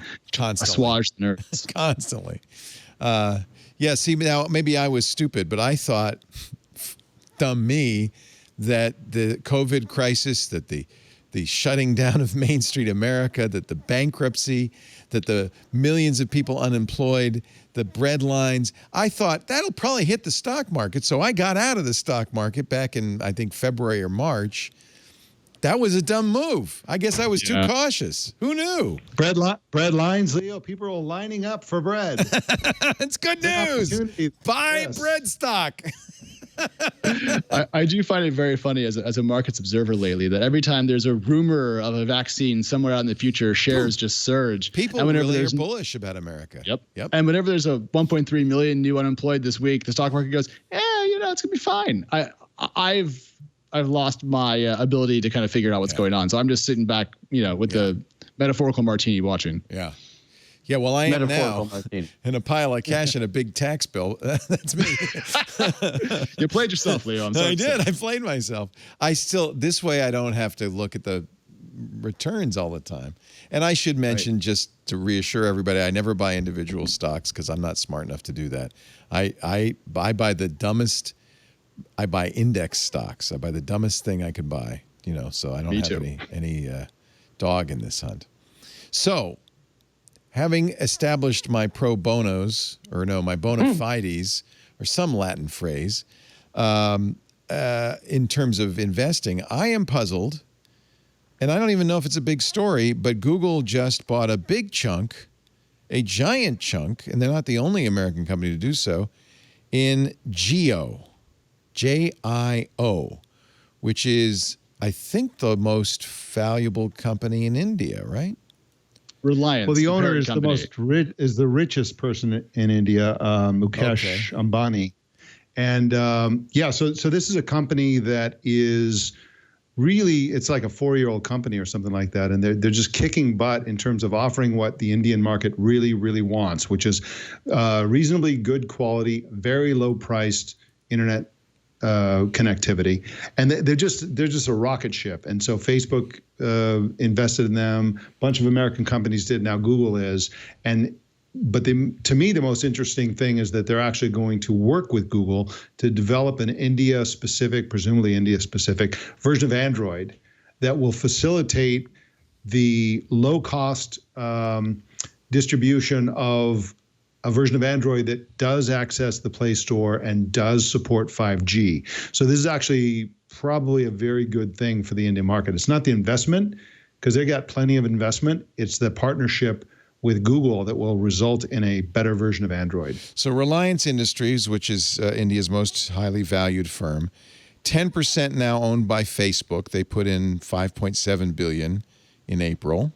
Google just put in $4.5 billion for a 8% stock. Google makes more. Well, I guess they both make sense. Google making their own version of Android for Geo makes a lot of sense, I think. I think it's about access, Leo. So, when I think about companies putting a lot of money into Jio, which is the subsidiary of Reliance, it's just the mobile telecom version. I think it's 380 million subscribers.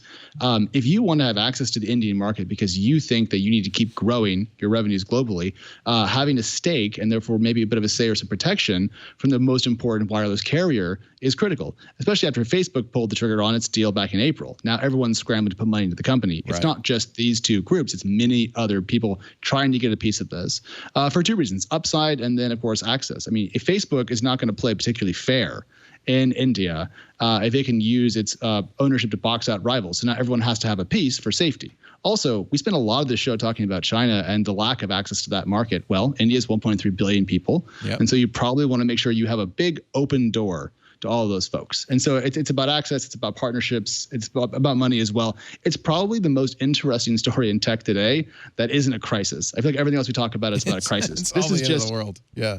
Yeah, this is optimistic. This is about the future of having many more people on the internet in some capacity. And so in one way, it's fun, but I think it's also very strategic. And the money is used here to buy bargaining chips. Right now, the Geo phones use KaiOS or Kaios, which is kind of it's not a smartphone, it's not a feature phone, it's kind of in between. It does run apps, including WhatsApp and YouTube and Facebook and Google Maps. Google is an investor in Kaios, so they have some stake in that. But it makes sense for Google to put what sounds like a lot of money, $4.5 billion into Reliance Geo. But that's a pittance for Google, especially to get them into that market and to get Android on those Kaios phones. So money well spent. This has been a long time desire of Google to get Android working on cheaper phones, on cheaper hardware, and get it functioning as if Android normally would. And if they can pull this off with India, then suddenly a whole bunch of other markets, especially those in Africa, become more open to Google in a way that they're not open to Apple, in a way that Facebook hasn't really been investing. The only other major investor that I'm aware of over there has been China. So if Google here is proxy for the U.S., that's probably a good thing geopolitically. And maybe Google was attracted because Geo has something called Geo Glass. Oh gosh, that's a throwback. Which, by the way, is their second virtual reality / augmented reality product. Right. They dumped the first one because it just wasn't going to work, and this one isn't going to work either.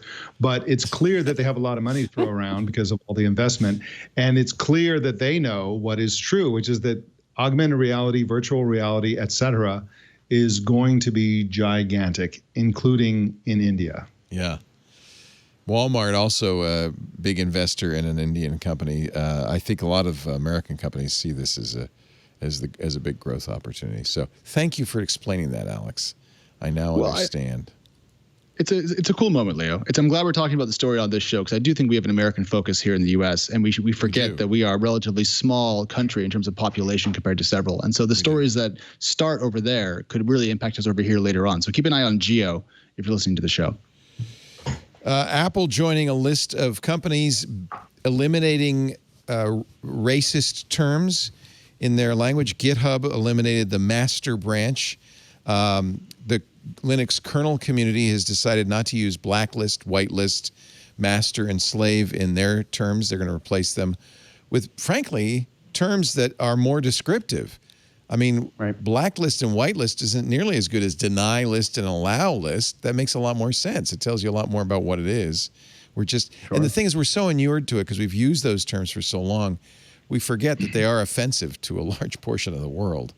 And blacklist, whitelist is one thing, but master and slave is really pretty bad. But host or controller and client, those are more descriptive. I'm happy to see that. Twitter's doing the same thing. I have a little more problem with the master branch because I don't think it's master-slave. We talk about mastery and mastering something. Is that the same? I guess it's the same root. Different use. There are lots and lots of words that were associated with slavery. One of them is even more sort of out there is plantation, which is being objected to. My own view is that this is one of the ways that language evolves. So those of us, there are lots of us who have the luxury of not being offended by words like plantation and master, et cetera. But there are a lot of people for whom lots and lots of people who hear those words and they just cringe. And since the truth is we don't care that much, right, and they do care, I say let's change it. Let's do it. And but as somebody who was born in Los Angeles County, let me give a shout out to Los Angeles County because this is like a trendy thing right now because of Black Lives Matter. But Los Angeles County was demanding that computer suppliers in 2003 not use the words master and slave for their technology products in any way. And so a shout for Los Angeles County that was way, 17 years ahead on this. Yeah. And I think, you could not be a racist and kind of be unconscious about it. So I think it's okay to bring it up because it is hurtful to people, to a lot of people. And there's no reason to use hurtful language if you can find something that is not only not hurtful, but actually technically more descriptive. So, and there's no reason to cling to these terms. Who cares? Right. Who cares? Exactly. So 2 points I want to bring up that are related to this. One is that while most of what I've seen of the InfoSec community's discussion of this on Twitter has been fairly reasonable, with some debate about white and blacklist versus allow or block list and things like that. There was also one Google security person who was going to speak at Black Hat, which is the big. Yeah, what are they going to call Black Hat now? Well, so that's really interesting because it looks like they're not going to change things. Right. And so one Google executive said that he wasn't going to speak, which actually created a bit of backlash from some InfoSec people who pointed out that, for one thing, nobody who is a by POC InfoSec person was really calling for that change at Black Hat.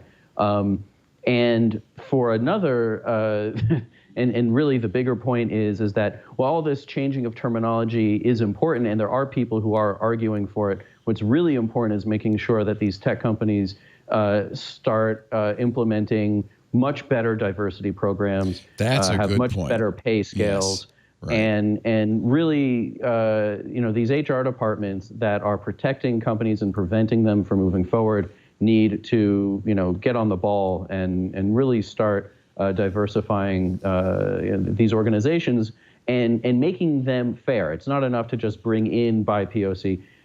You also have to make sure that the environment is going to set everybody up for success, not just the white men who've already been there. Absolutely. And I want to nominate Bad Hat because in French, Bad Hat is exactly what, this was a book I read to my child when they were little, Madeline and the Bad Hat. And it was about a bratty kid. He was a bad hat. So now I don't know what you're going to call White Hat. Good Hat? Good Hat. Fantastic hat. Maybe we just need a whole new name for that conference.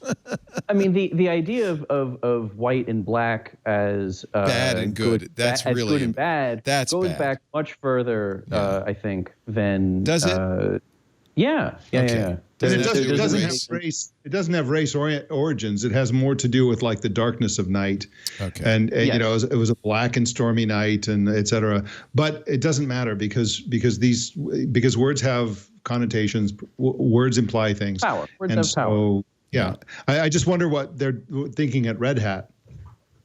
I think Red Hat's okay, unless you're a commie. Until it. Yeah, or Blue Hat. I mean, Microsoft has its Blue Hat hacker thing. So maybe we should ban hats. Yeah, no more hats. Who wears hats anymore? Anyway, I mean, I did today because I was out in the sun. But I want to point out how broad this is going. Like Leo's from Rhode Island, where I now currently live, and Rhode Island used to be called the state of Rhode Island and Providence Plantations. It officially still is, my friend. And I was about to clarify. Yes. There's been an executive order to pursue a name change, but I'm amazed at. Yes, Gina has signed that. They better not. By the way, Gina, great governor. You are lucky because you are living in a state that is practically COVID-free thanks to a brilliant governor there. And due to the fact that I've been at home for 5 months. That you are no longer the super spreader you once were. No. But I'm excited to see the name. That was his nickname, Alex Super Spreader Wilhelm. But I don't think it had to do with COVID. I'm being defamed. No, I'm just saying that as we talk about this inside of technology, it's happening all over the country in other ways as well. So it's not like we're singling out tech and saying tech is bad, tech needs to change. Because of plantation. Yeah, plantation's pretty onerous there. But there were no slaves in Providence, in Rhode Island. But that's interesting. Yeah, I'm not sure the history on that one. I don't think so. I think there were. Were there? My American I think Roger days. Williams was not into the slave thing. My memory of it. But you know what? I'll stand corrected if that's not true. It's difficult because I think I would love to see us for the future change all these terms, but I hope we're forgiving about the culture of the past. I'm reading the original Wizard of Oz right now.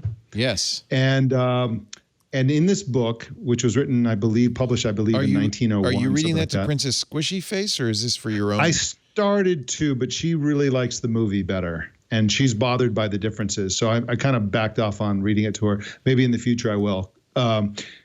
Lots and lots of differences, but basically everybody is very color centric in terms of their clothing in that book, and so the way you know the difference between a good witch and a bad witch is that the good witches all wear white, and the bad witches all wear black. And this is the kind of thing that you'll find throughout culture and history, these references to black being associated with badness and white being associated with goodness. And so I hope we don't attack the past in this way in terms of language and culture. But I would like us to see us fix the future. And I do stand corrected in my memory. I think it was blanking it out, but the slave trade was very active in Rhode Island. It's not part of the state's history. Yeah, I forgot all about that. In fact, Brown University, John Brown, the founder of Brown University, was a slave trader. So, yeah, I forgot all about that. It was part of the triangle trade. Yeah, it's not great. Yeah. But we can always do better. I think Mike makes a perfectly fine point. We don't need to go back and with a pair of scissors take out all the words. We still read Mark Twain, which is one of his books is a pretty famous example of how language looks pretty bad in retrospect. But I think we can only not do that if we devote ourselves to making a better future and saying, okay, cool, we used to do that. Yeah. Now we know better. Yeah. Now we're going to do better. And honestly, and I think words are a starting point, but we got a lot more work to do in more concrete ways. And and I think, for instance, diversity in these companies is really important, and it will help solve this problem. You know, it's funny. You one of the places, and when I was at Twitleo, we did a big show on diversity and gender in tech companies, and basically our panel made it very clear that this all begins with education and universities and stuff like that. Right, yeah. And I was very happy to hear what I thought was a big piece of news coming out from my alma mater, which is I went to UCLA, but the UC Systems incoming freshman class is the majority of them are Hispanic. Awesome. And so this is like, you talk about putting your money where your mouth is. Everybody's always talking about, we need more diversity, we need this, we need that.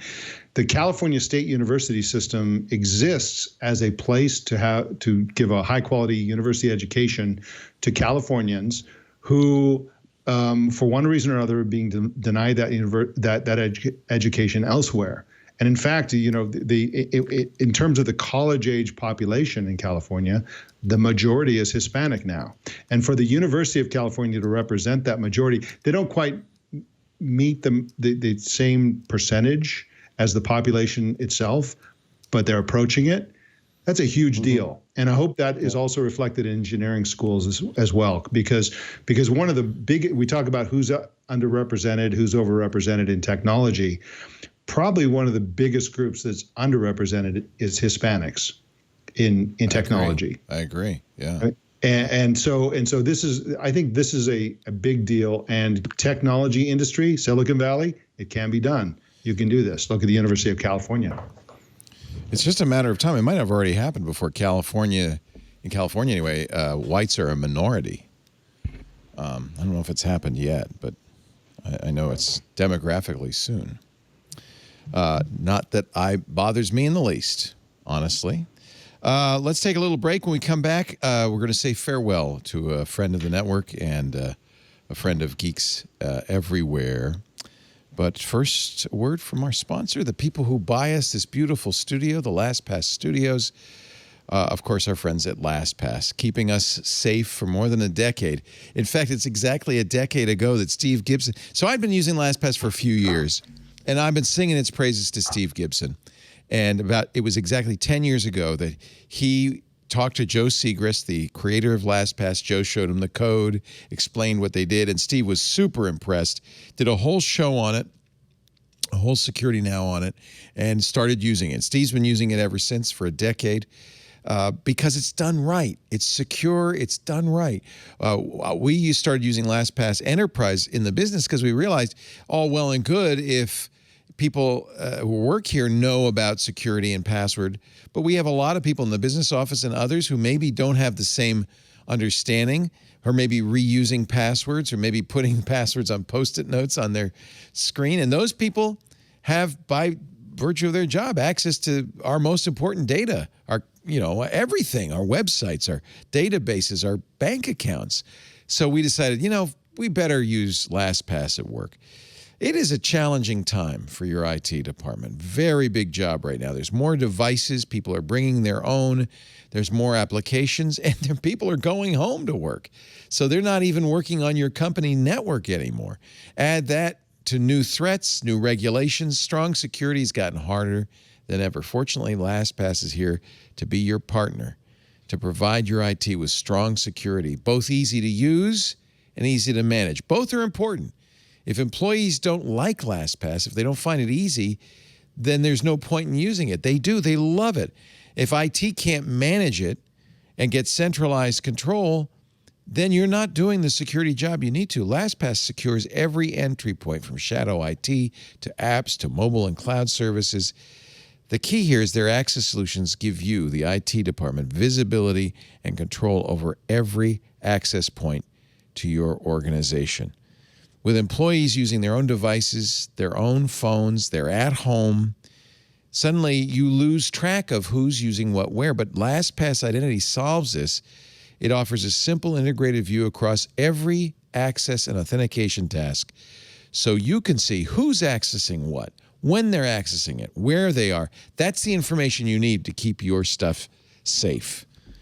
Too bad Twitter didn't know about that. Increase security without increasing productivity. Your employees will love it. Things like single sign-on, which makes you don't even use a password. It's just easy. Multi-factor authentication, adding contextual factors to fingerprint and face recognition. Things like geolocation, IP addresses.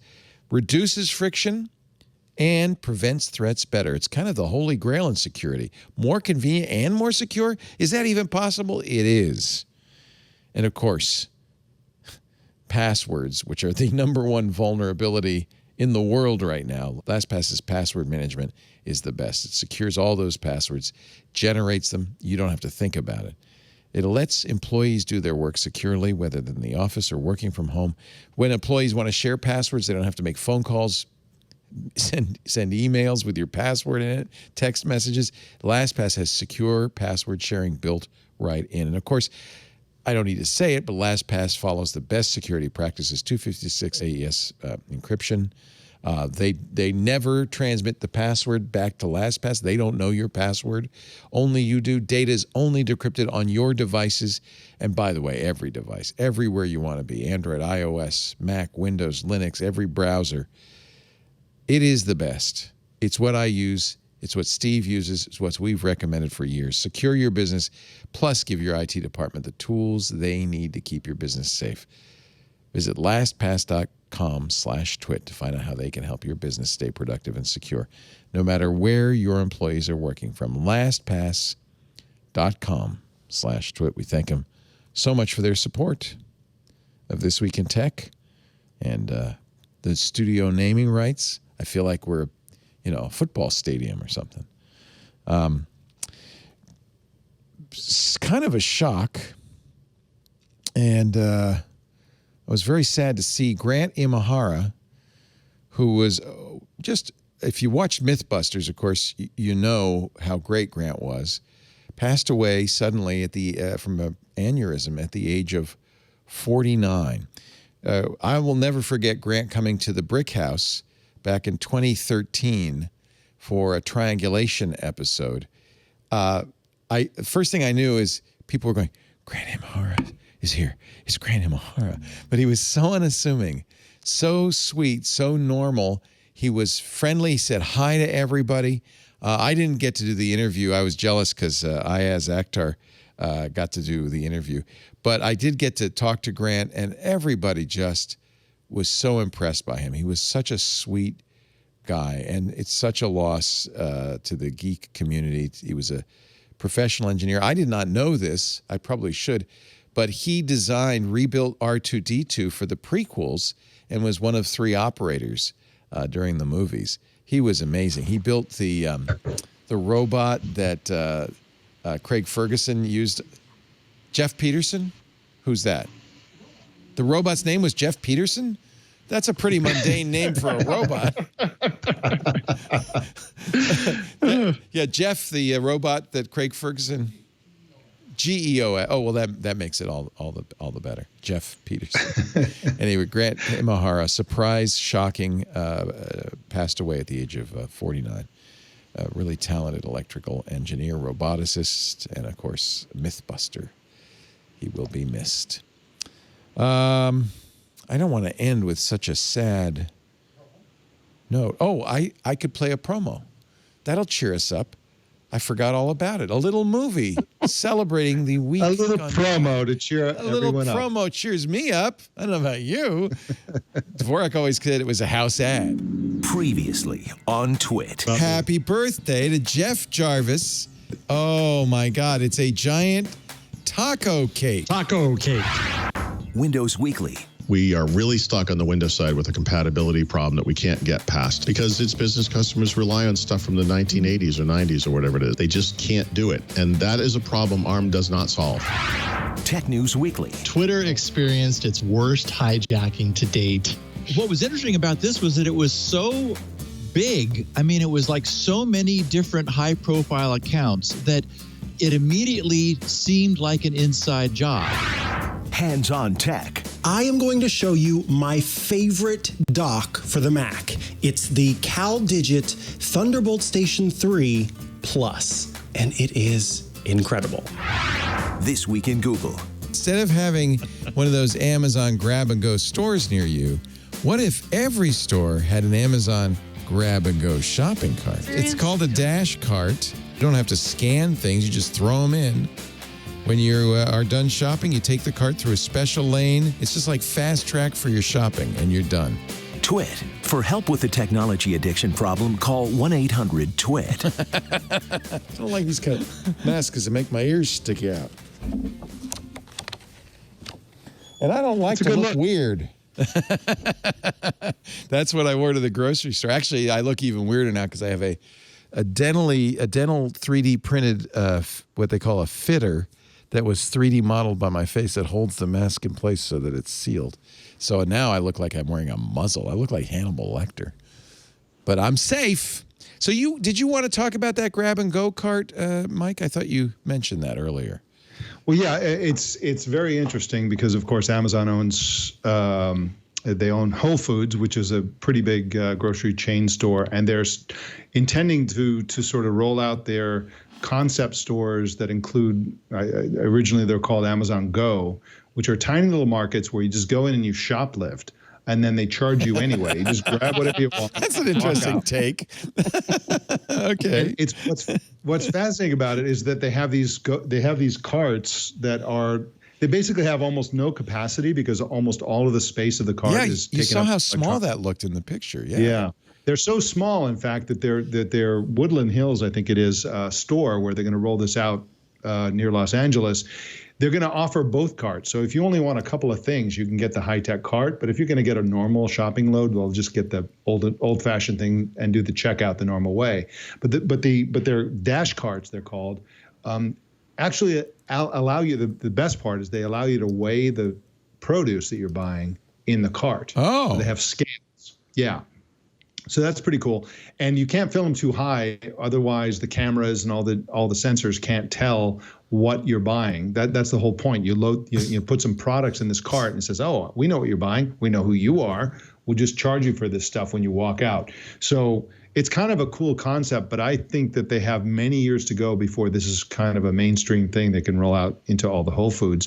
And I just think that, during a pandemic, it's actually kind of ideal. You sterilize the handle of the cart, and then you never interact with a cashier. You never swapping credit cards, any of that stuff. It's all just charged to your Amazon credit card, the same one you use for your Prime account or whatever. It's pretty cool that we're trying to figure out this technology. But like all of these things that require kind of AI and image recognition, which includes self-driving cars, it's going to take a lot longer for us to really nail this than we think it is. Yeah. And I think that their little tiny carts that only allow you to get a couple of items is a perfect example of how you have a super aggressive company that's trying to make this mainstream, but they're really clearly not ready for the way Americans buy groceries, which is in large quantities. Yeah. I mean, nowadays, most Americans don't even use shopping carts. They use those giant pallet trucks. That's right. And load everything on. Flatbed trucks. Yeah. Basically. And load everything on. But I give Amazon a little more credit. They will evolve this quickly. I think that, look, it's pretty clear Jeff Bezos wants to own every possible market. Yeah.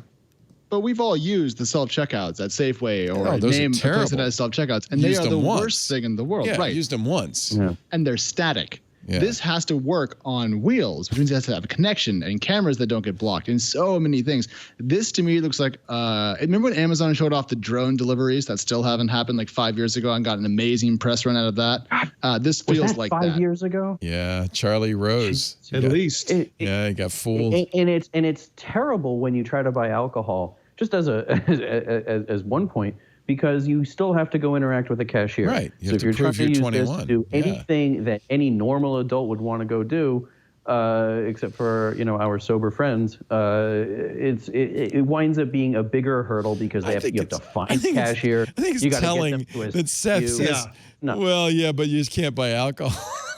I just want the ability to buy alcohol without interacting with a human being. Honestly, if this cart were in Europe, the Europeans would say, well, it's so big. How am I supposed to fit it? It's giant. Well, I brought my string bag. Europe needs it badly. I mean, I've spent a lot of time in Europe, and one of the biggest chains there is Carrefour, which is a UK company.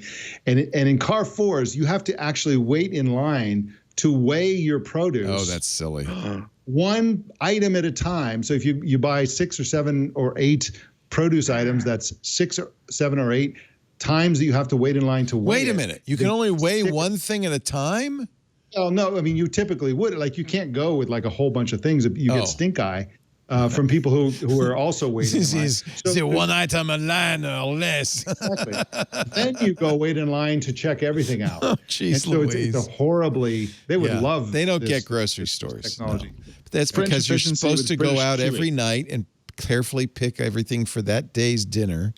And that's it. And then you'll shop again tomorrow. You're not supposed to be loading up. That works in little tiny French towns, and it's a beautiful thing. But when you're in Barcelona, where every time you go out the door, you're at risk of getting pickpocketed. That's right. All right, cheer you up. I got to cheer you up. Here are the new emoji arriving on iOS and Android later this year with the new versions of iOS and Android. Google's bringing back the little mushy turtle that we all didn't miss. What's the first thing? That is either streamers or jellyfish. I don't know. Wedding bells. Aliens. It's aliens. Oh. It might be wedding bells. This is the problem is the way this works. Friday was World Emoji Day, which Jeremy Brugge just made up. but more power to you, Jeremy. We love you.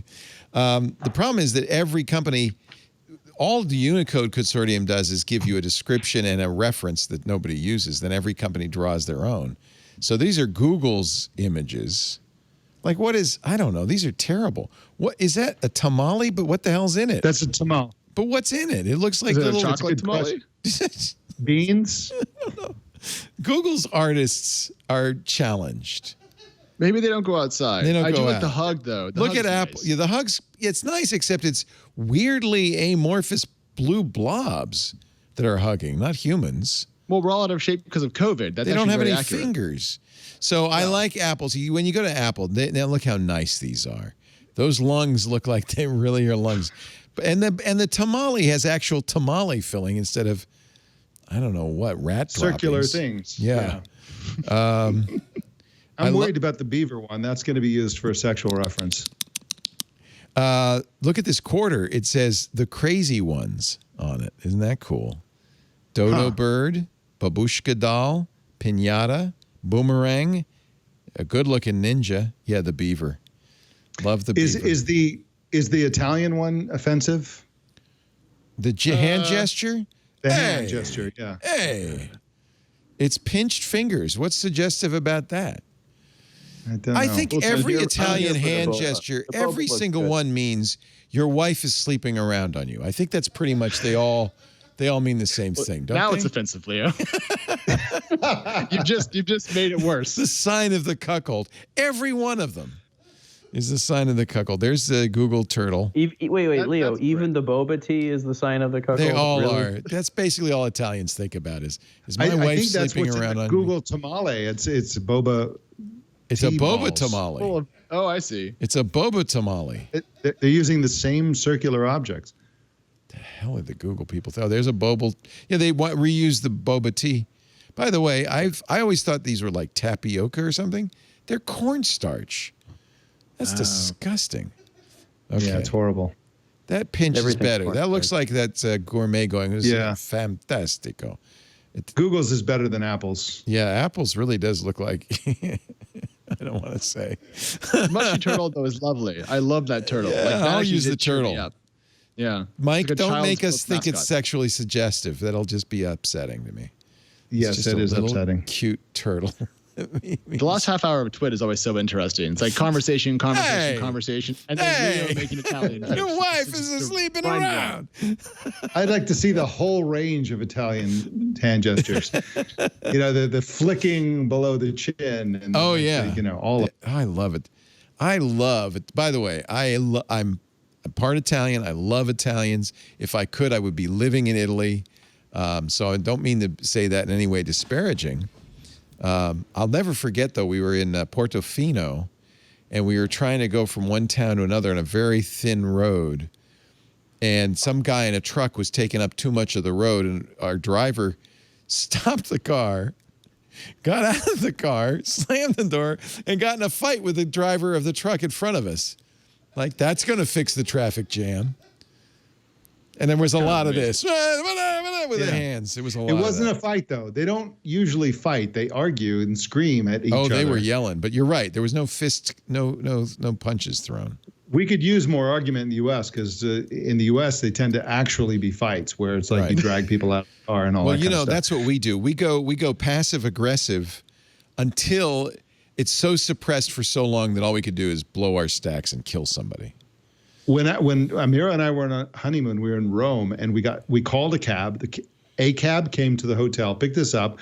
We drove like 20 miles, and the cab we actually called was chasing our cab because we had called him, and another cab picked us up. And they got out, and they argued for like 20 minutes. And then our driver came back and said, "You have to go with him." He lost. What? I lost. He lost. And we get in his cab, and the meter's like triple. That's Italy. I love Italy. What year was that? That was 1987. Okay. I'm not trying to date you. I'm just curious the date of the story because it's an interesting angle. I wonder if that would still happen today, like the Uber age, you know? Oh, it might. Right. Uber has fixed a lot of things. All right. Is Uber allowed in Italy? Wait a minute. No, we're not allowed in Italy for a while. Yeah. Yeah. I suppose I should do this story because it's a huge story, and I accidentally let it go to the end. But this is Schrems 2, which is this is why I didn't do this story. It's complicated. The Court of Justice in the European Union has struck down the flagship data flow arrangement between the United States and the EU called Privacy Shield. This was something that was supposed to cut through the problems with European customers of American companies' data and where it's held. The idea was Privacy Shield would balance the requirements of U.S. national security, public interest, law enforcement, and the privacy rights of citizens of the EU. And the court said, it's no good. You got to go back. So this has been going on. You know what? I'm sorry I even brought it up. It's been going on since like 2013. Schrems 2 succeeded Schrems 1. It's called Schrems because of a privacy activist in Europe named Max Schrems. And it was his complaints that started this whole legal snafu rolling. This is on TechCrunch, and I don't understand it. It's complicated. It means that companies like Facebook and Microsoft and others are going to deal with this for some time to come. Yeah. I mean, one of the issues it raises, not directly, I think, but in sort of the long term, is where companies can store their data. Right. And if they can store data wherever they have, a site, or if it has to be specifically in that country, the way that China mandates that its data must be accessible and so on. I think that this is going to put a big damper on how companies develop, and it's going to lead to the ongoing and ever-growing balkanization of the internet. If Bulgaria, with 5,000 people in it, decides that you need to hold all of their data in Bulgaria, that sets a very bad precedent. Right. And I don't know, very difficult. And I don't know how you get around that. Right.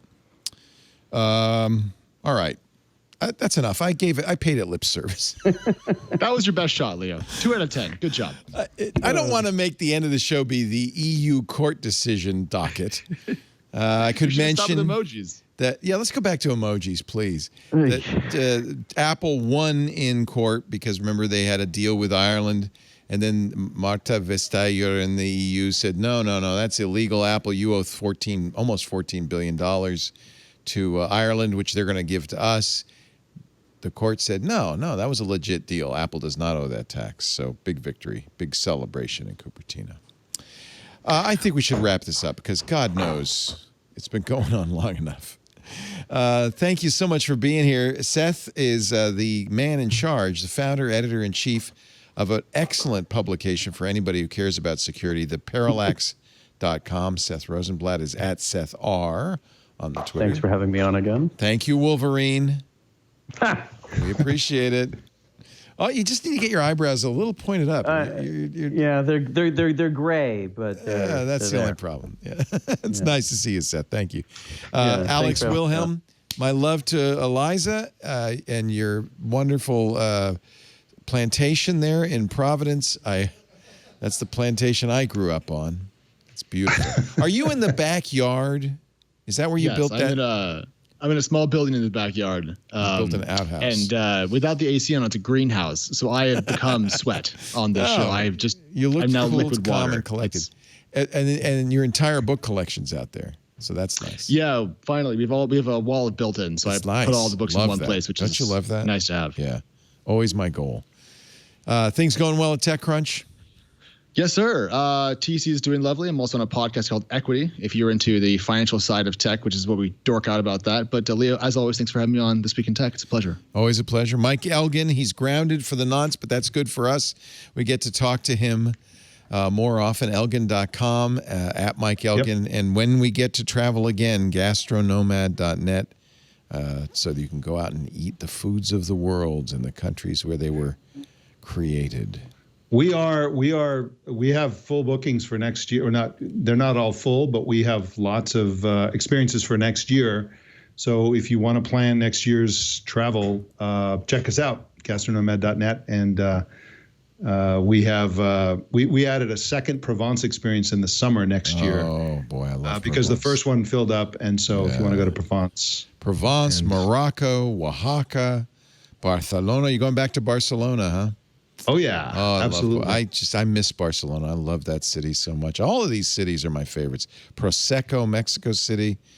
We actually learned that our style of travel is actually very conducive to people who are concerned about viruses and things like that, because we stay in a small group. In the case of Barcelona, we're actually in the cava growing wine country outside of Barcelona, where we stay. We make surgical strikes into places. So it's actually very conducive to the post-pandemic world. When are you hoping to get back in the saddle? It'll be like March, April, something like that. And we'll have a Morocco experience, which is already booked. And, we're going to do the whole lineup next year. We've postponed all of the ones that we were going to do this year. And everybody's looking forward to doing it next year. It'll be fun when you go back. People will be so happy to see you. Yes, we missed your money and your enthusiasm, Americans. Yeah. No, you'll be welcome with open arms. We really miss our friends. We've been trying to counsel our friends who, help us on a lot of these things. We have a lot of friends who are winemakers and stuff like that who have suffered a bit through this thing, and we're all of us are looking forward to getting back together and having a great time with food and wine. Thank you all for being here. Man, this is fun to get together with friends and talk about things that may and may not matter. We do, we make a big important, deal. Man. Yeah, Emojis it's all too. important, or not, Those emojis make a difference. We do this show every Sunday afternoon around 2:30 Pacific, 5:30 Eastern, 21:30 UTC. You can watch us do it live at twit.tv/live. There's audio and video streams. You can choose from your favorite there. After the fact, all the shows go up on the website at twit.tv.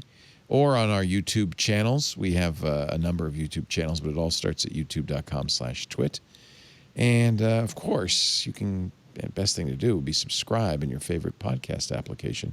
That way you get it automatically the minute it's available. And it make us feel good, too. So thank you for your support. Now, my friends, I say good night, because another twit is amazing. Bye-bye.